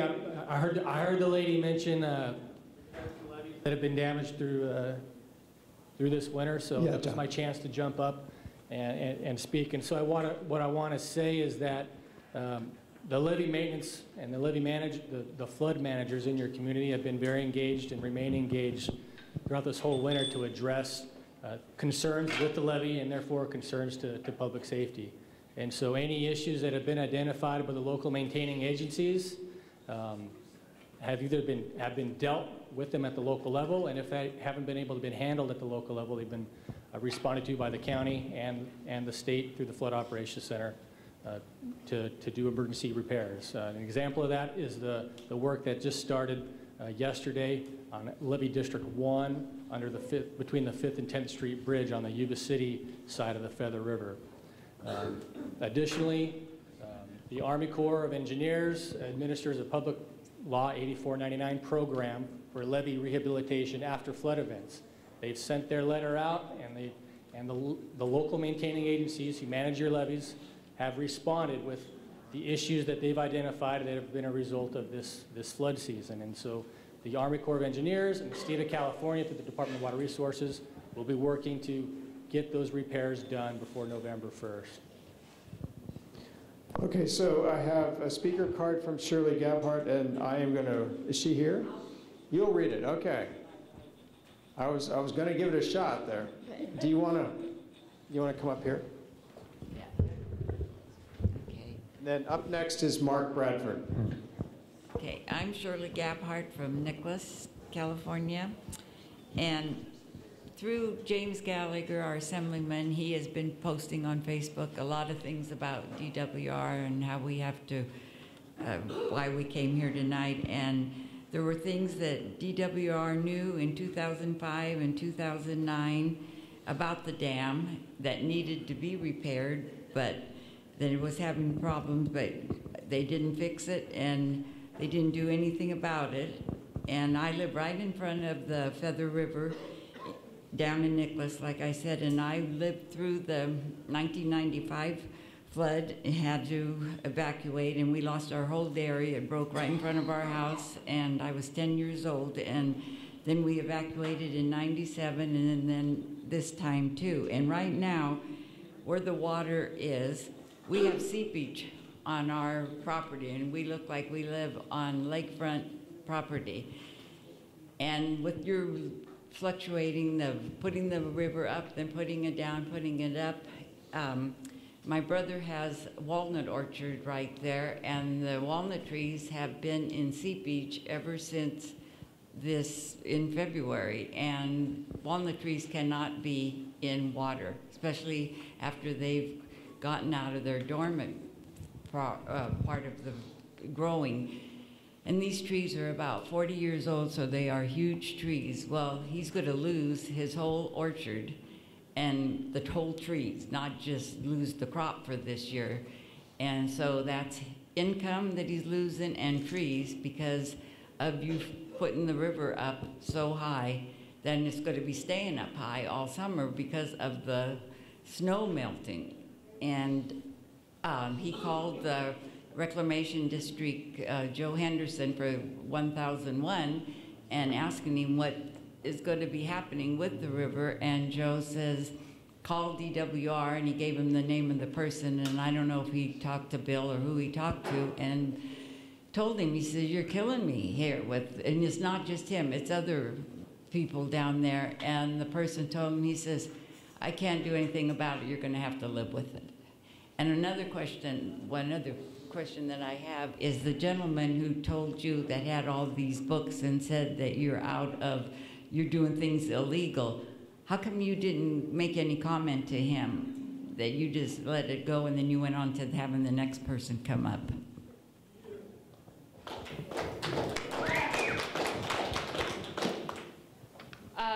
I can address a couple parts of that. I think the reason that we didn't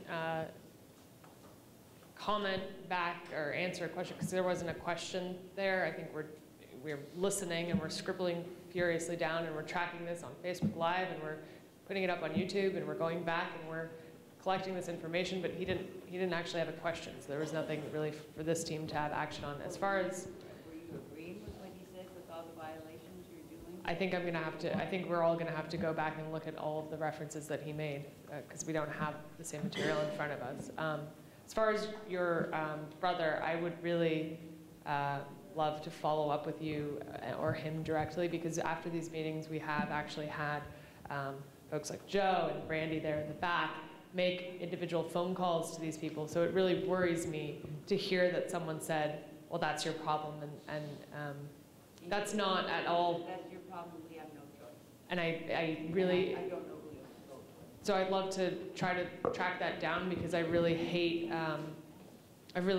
that's not the message that we want to deliver at all. We want to have these conversations with the public. We want to follow up one-on-one when we can, and we want to get that feedback. So that's worrisome, but I want to tell you right here that that's not the department's stance at all. So Shirley, what's your brother's name? Ron Schreiber. Ron Schreiber. All right. Okay. I'm gonna follow up on that, so thank you for that. Mark Bradford, you're up next if you're here. Are you here? Mark? No? Gary Bennett, are you here? Yes, Gary. Comment, one question, go ahead and read it. Okay. The question I see here is, can we expect a reasonable evacuation plan in the near future, or is that not possible?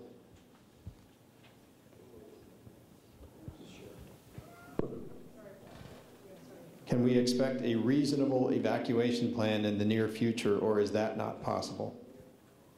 I know I can't speak on behalf of the Sheriff's Department, but I know everyone in his office felt the stress and regret that there wasn't more of a timeline to provide to the community. I can't, as I said, answer questions for him, but I know that they're committed to improving their evacuation plan and improving their communications, and we're working with them as well on that. So I think, Gary, you're referencing an evacuation plan that was printed in your local paper that's incomplete and unworkable at this juncture. Which paper was that? The Appeal Democrat?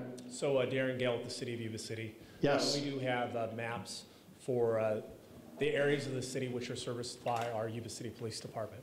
And I do know that the county is working on maps themselves to put together evacuation plans. So they'll be coming very soon. But the Yuba City ones are on the city's website, yubacity.net/flood. Okay. You had your time here. Okay, thank you. Did I cover that, Gary? Yes. Okay, that's the right answer. All right, Donna, is it Standridge? Donna? Is Donna here? No? Okay. Aaron Zanico? He's gone. Okay. Mike Hardesty. Michael Hardesty. Is it? Is not the Mike Hardesty that I know, or is it? Okay. Is it Paul R. Singh? Mr. Singh here? No? Okay. There you go, that was excellent. Kathy Vrablick? Is Kathy here? No? All right. Steve D. Valentine? No. Okay. Larry Green? No. No. Okay. Vicky Sage? You thought I'd never get to you, didn't you? Do you need this, Vicky? No, I work my stuff down. Okay. Hi, I'm Vicky Sage. I've lived here all my life. My family came here 71 years ago. They went through the 55 flood. We've been evacuated in 97, 86. We don't live in that part of the town. But anyway, my question is, John Garamendi stated on our U.S. Congressman, Democratic John Garamendi, stated on several news stations that you guys were aware of the issues that were going on, and you knew, and the Sierra Club and environmental clubs told you to put that concrete thing down on the emergency spillway because it would cause issues. But instead of taking care of it then, he said, we are really going to have to take care of it now, as meaning it could have cost us way less than it did now. So why was it not addressed back then? Okay. Aaron. So two things I would say about that. It's my understanding that the recommendation to put concrete on the emergency spillway was actually not to do with eroding and no, it was a lip at the bottom. The Sierra Club and the environmental clubs, because as John Garamendi said, they weren't wearing white hats. They were environmental clubs. They were ignored. So they weren't ignored. Their recommendation was because they were worried about sediment getting into the river. So it was an environmental concern. It was not a public safety concern. What happened that caused the problem was erosion so far back that it questioned the integrity of the dam. So it's a separate issue. That being said, the studies by both state and federal agencies concluded that concrete was not necessary, and state and federal agencies looked at that suggestion and determined that it was not necessary. But they were wrong. I would say it's pretty clear based on our construction plan for the emergency spillway going forward that we want to change that and not have it just be a hillside. Yeah. You're going to see that cutoff wall put in. You're going to see a lot of that roller compacted concrete going there for the splash pad. So that is something that we are doing. And I realize you're doing that now, but my concern is it should have never been ignored in the first place, because this would have never happened if that would have been maintained, because you guys knew, as several people have said, you guys knew the engineers and all that. I've been very informative tonight. It was known, but I don't know, because you guys are a water agency and you want to sell water instead of fixing things and just making money and pocketing it. Who goes to it? Your CEO? I don't know, but it didn't go to fixing the dam, obviously. I'm not sure what your question is. I'm saying the money that you receive from all those water agencies that goes to you from selling that water should have been used years ago to fix that, and it never was. We would never be in this situation if things were taken care of a long time ago. I'm sorry, doesn't cut it. Give me 1 second. Yeah. Yeah. Oh, here. I mean, our congressman, U.S. congressman, for our area. So significant repairs to the main spillway were done in 1997 and 2009. In 1997, contract amounts were for $340,000. In 2009, it was for $776,000. The average annual expense for maintenance and operating, which comes from those state water contractors, was $20 million per year over the last 5 years. In addition to that, it's $30 million over the last 5 years in capital improvements. So that's the money that's been spent on this in the last couple of decades. But where's all the other money? I mean, and right now I know California is the third richest state in the world. So we do have a rainy day fund, but I hope the federal will also help pick up too. But California, we do have the money. And DRW, I mean, all the money that's been sold to SoCal should be coming up to Northern California because to fix issues like this. So Northern California is not evacuating. And I know a lot of people evacuated to Sutter and the Bill F. Space. Well, if all that broke, would those areas even be safe? Or would it just go up against the Sacramento River and go, past Meridian and hit the Sacramento River, which was under alert because it was so high?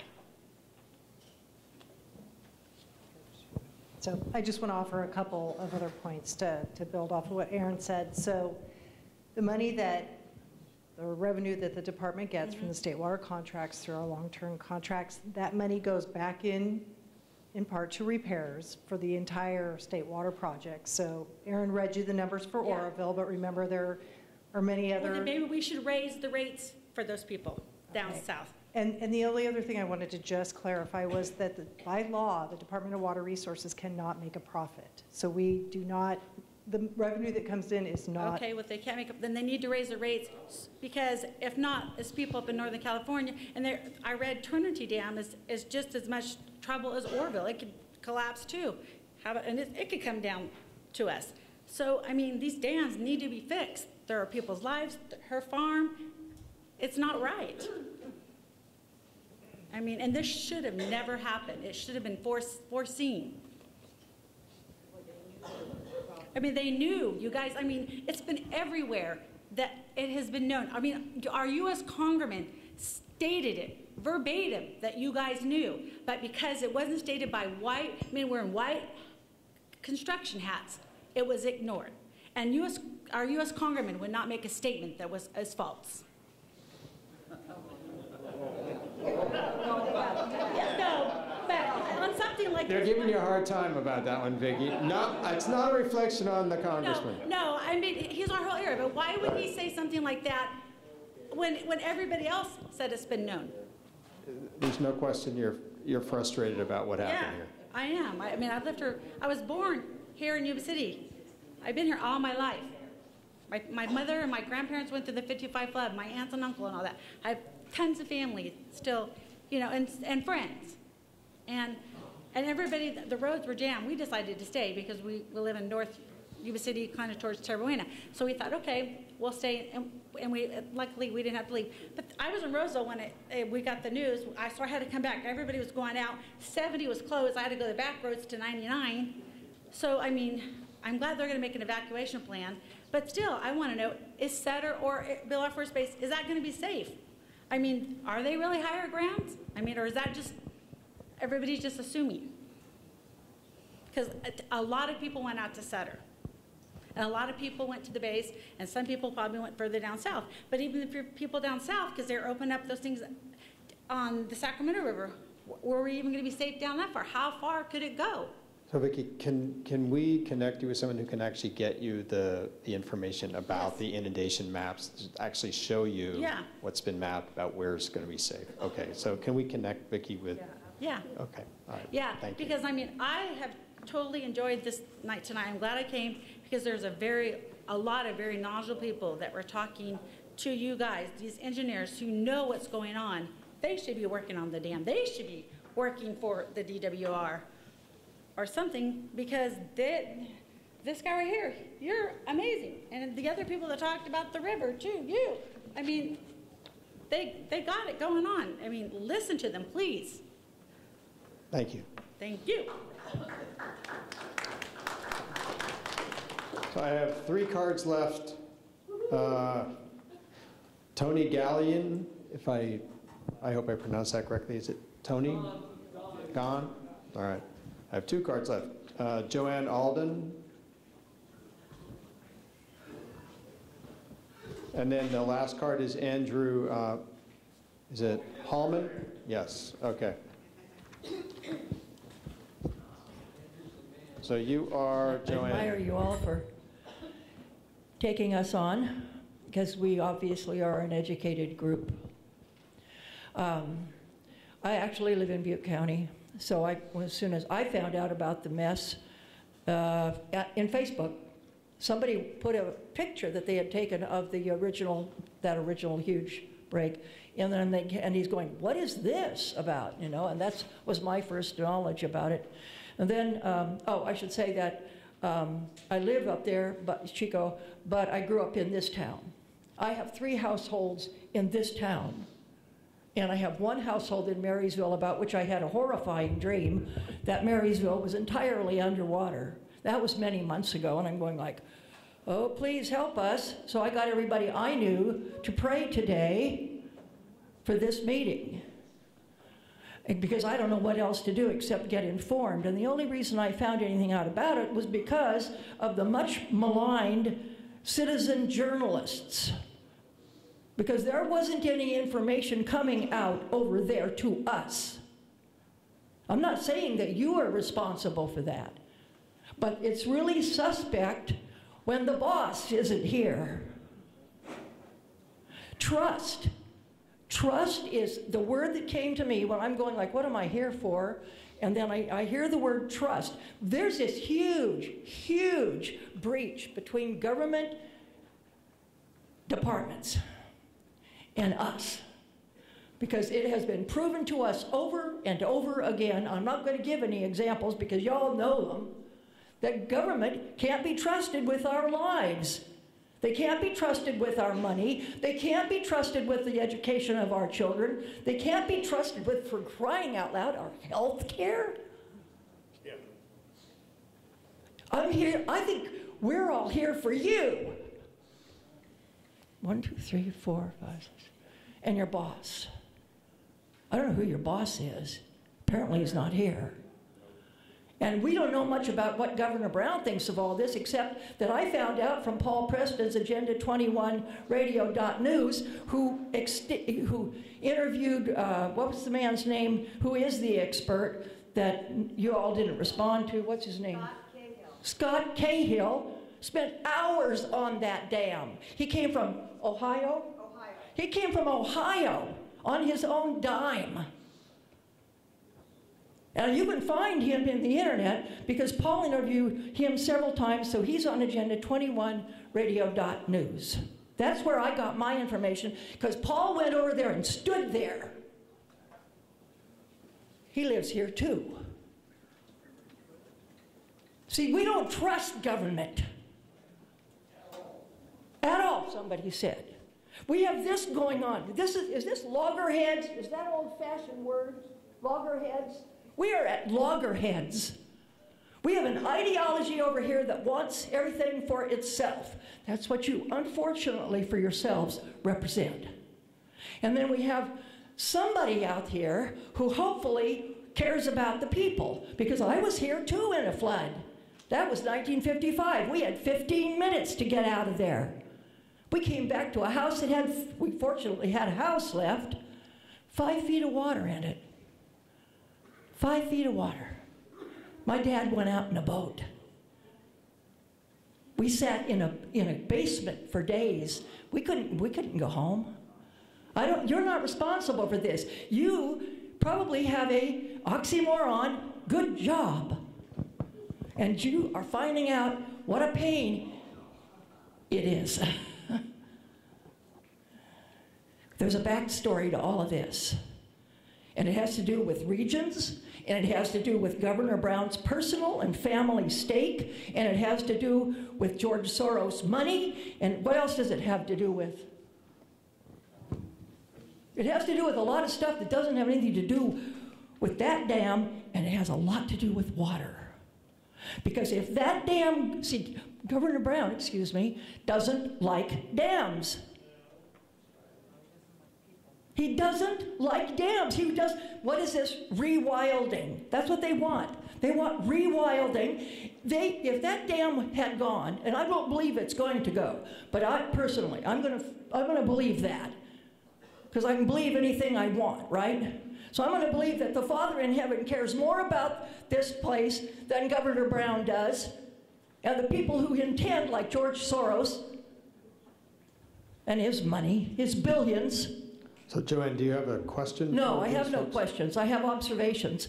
That's my observation. Okay. You just got educated by these people. They already knew what was going on. Thank you.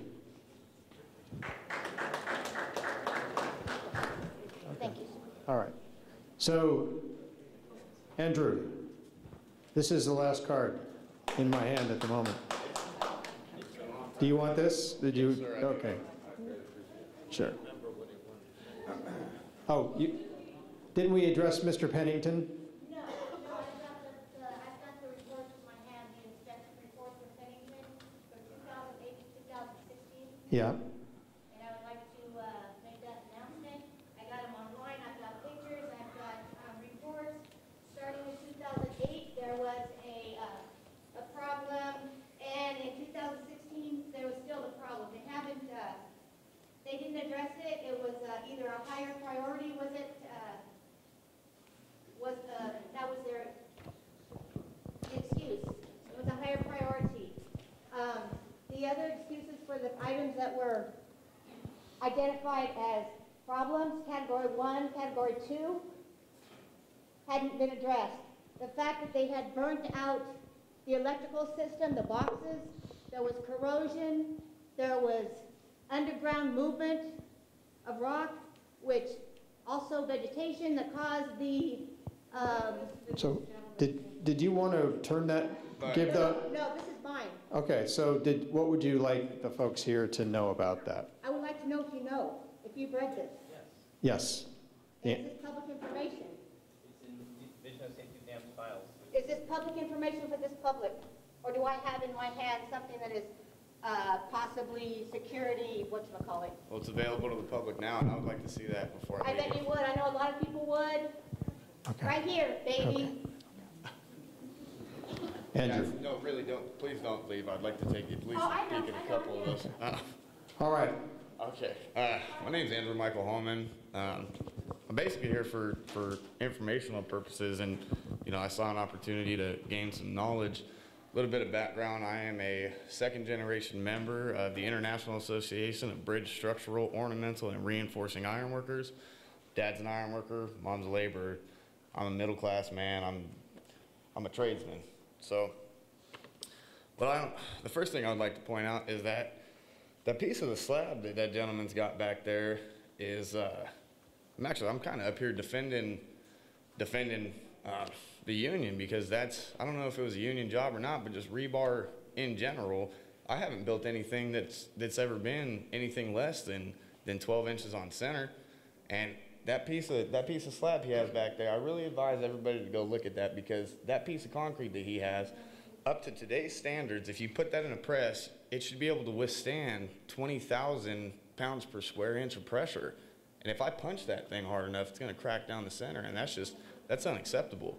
I mean, if you buy and I know you guys are like representatives and everything kind of rolls downhill, so this isn't directed at anybody, but I mean, there was somebody in here earlier asking, well, what about the guys who put that iron in there? They were talking about it being short, and something was wrong, man. They didn't use the right cured concrete. And if you buy a house and it's not up to code, what do you have to do? You gotta upgrade it. You know what I mean? So once you got a spillway that's, potentially endangering people's lives, and you let that slip. But I gotta have, a certain type of fireproofing in my house now, and all that. Just the regulations. Anyways, if there's got to be records of the drawings and whatnot, and are those available to the public for whatever the company name? Doesn't really matter, but basically I'd like to see the blueprints of how that was laid out.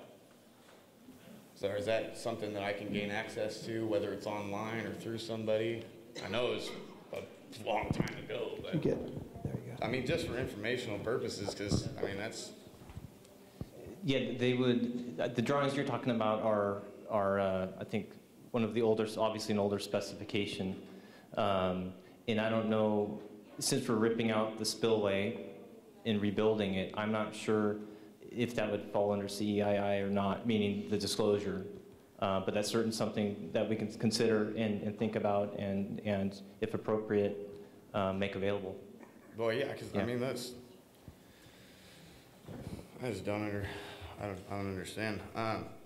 Anyways, a little bit of information regarding reinforcing bar. If you're gonna put rebar in concrete that isn't gonna be dried, there's different types of concrete. Some concrete cures in the sun, and some is actually made materialistically to cure underwater.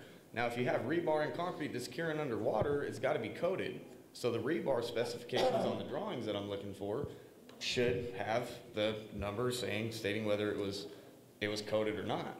So if there was any rebar put in there and it wasn't coated, well then it really didn't do its job anyways, because concrete's gonna soak up that moisture. That rebar then rusts, it deteriorates, and it leads to what happened. And it's a tragedy. And I just don't understand how, I've been hearing today for 40 years we've been having issues, and it seems like almost every decade. So how, there's no way that they took a core drill, what was it, in 97? They had to have taken a core drill in 97 when they had that scare, and you guys saw a massive amount of water that came down that spillway to test it, to make sure that if that happened again, because I believe that was built thinking that, oh, we just got to do this to please boss man, right? Because I'm in the trades. We got to do this to please boss man, but we're never going to have to use it, so just do it this way. Well, somebody should have picked up on that, because 10 years ago, it wouldn't have withstand. Here's my point. If you had 2 journeyman laborers, they get paid approximately $31.29 an hour, okay? You get 2 of those guys to go out there for 8 hours and drill 2 cores and test those at 20,000 pounds per square inch for whatever the dimensions are for that core of concrete, okay? You're looking at 32.29 times 2 times 8. Those would be your wages, okay? To see if you needed to reinforce that. Maybe you could have built off of it, but now, my estimate that I came up with just for the iron that they have to put in there now, $345 million just for the iron. The iron and the man hours, material and man hours. You got carpenters come out there, that's man hours. Footing forms, that's more materials. Concrete materials. I mean, they just didn't, and it's, like I said, it's none of your guys' fault, but there's ways to bypass all this. So instead of hiring people for $30 an hour to go out there and not just save money, but potentially save lives. I mean, thank God it wasn't worse than it was. I mean, I hear that 12 inches could have made a difference in hundreds of people's lives. And I don't understand how they let this slip, and I'm a part of what put that together. I'm proud of my work. As union ironworkers, we're union strong. And ironworkers, we're the oldest union, the strongest union that this country's ever seen. So that something like this is unacceptable to me. I'm 21 years old. I take pride in my work. And I don't understand how they let that slip. It's the company that did that. It's the company's fault. It's their foreman's fault. It's the inspector's fault. And it's whoever put all those guys together. They were overseeing all of it. It's all a liability. And it just doesn't make any sense to me how that's a massive, I mean, I can't get away with 1.5 inches. If I'm off 1.5 inches, I'm getting reamed, man. So he's got a piece of concrete over there. You should be able to see 3, 4, maybe even 5 pieces of rebar, at least a trail or a rust trail if it did corrode. I mean, and there's nothing there. I don't understand. It doesn't make any sense to me. And I was completely content with being an iron worker up until today. And I mean, I am now. We're still, this stuff doesn't happen anymore, but I mean, what were those guys thinking back then? You know, because now I can't take credit. We just had our 121st anniversary on February 3rd. 3 days before this happened, 121 years. We got founded back in 1896. So how many of those years can I credit and say, oh yeah, I've been a part of this, and this is how strong we are since this date? Because now I don't know. Let me explain a little bit about the concrete. Some of the pockets of concrete that were placed down to rock were a lot deeper than the spec showed. So where the spec had just, rebar near the surface for tension in the slab, if they over poured it, there was pockets where there was just the concrete, not the rebar extended on down in there. So you would, should have been, still had the strength at the surface where the most force would be exerted from the water.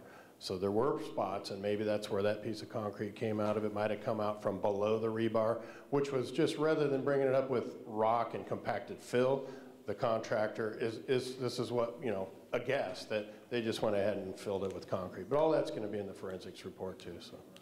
And so when are those gonna be? Do you have any idea, a guesstimate of when those are going to be available? The forensics report.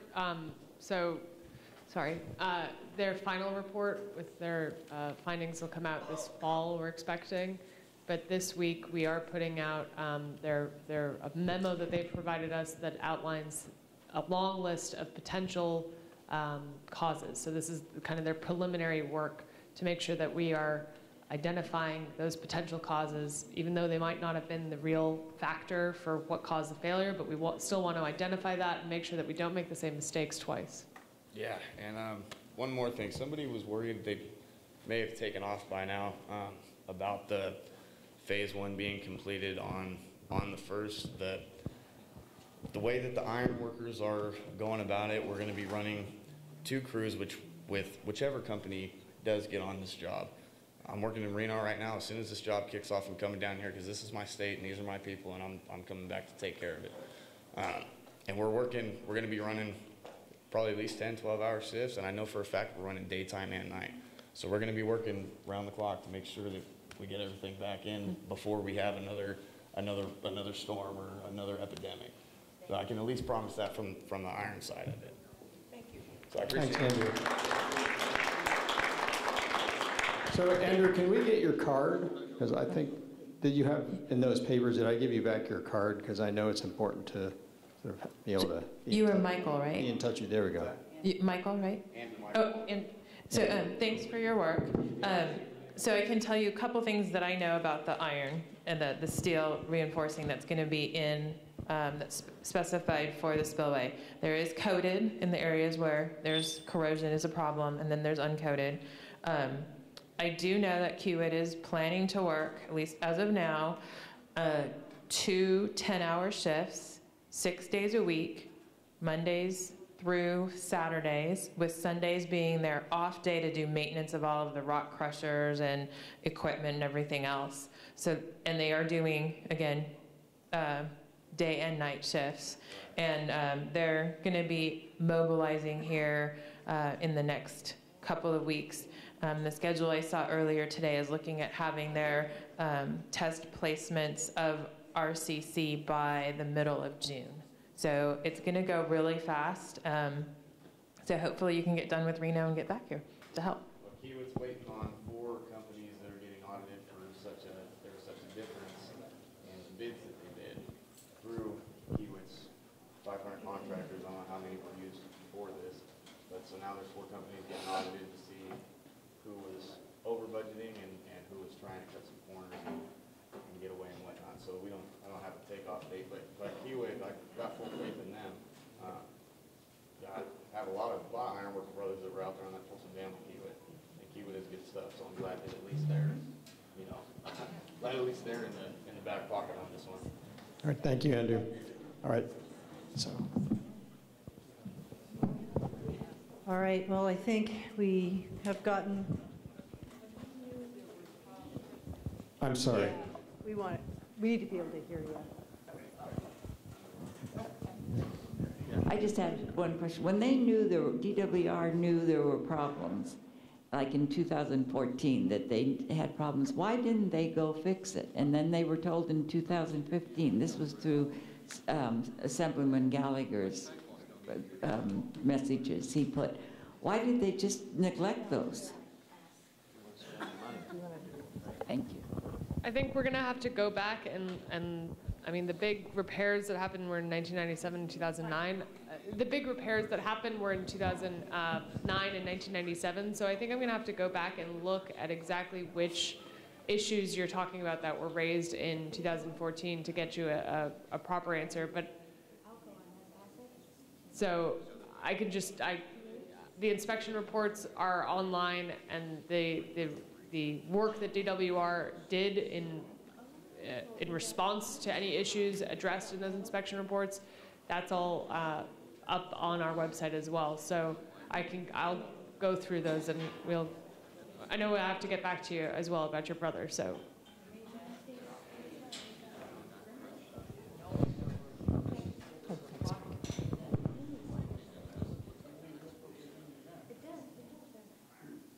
Thanks. Okay, just so very quickly, for those of you who have made it through this long, thank you for staying with us. Thank you for the questions. I know there's people probably watching as well on Facebook, so thank you for hanging in there with us. And again, we'll be back. We got a lot of homework. We've all been scribbling notes. I've been working my highlighter out pretty heavily here to make sure that we can follow up with the questions that we couldn't address fully tonight. We'll be back, and I think that's it, so thank you.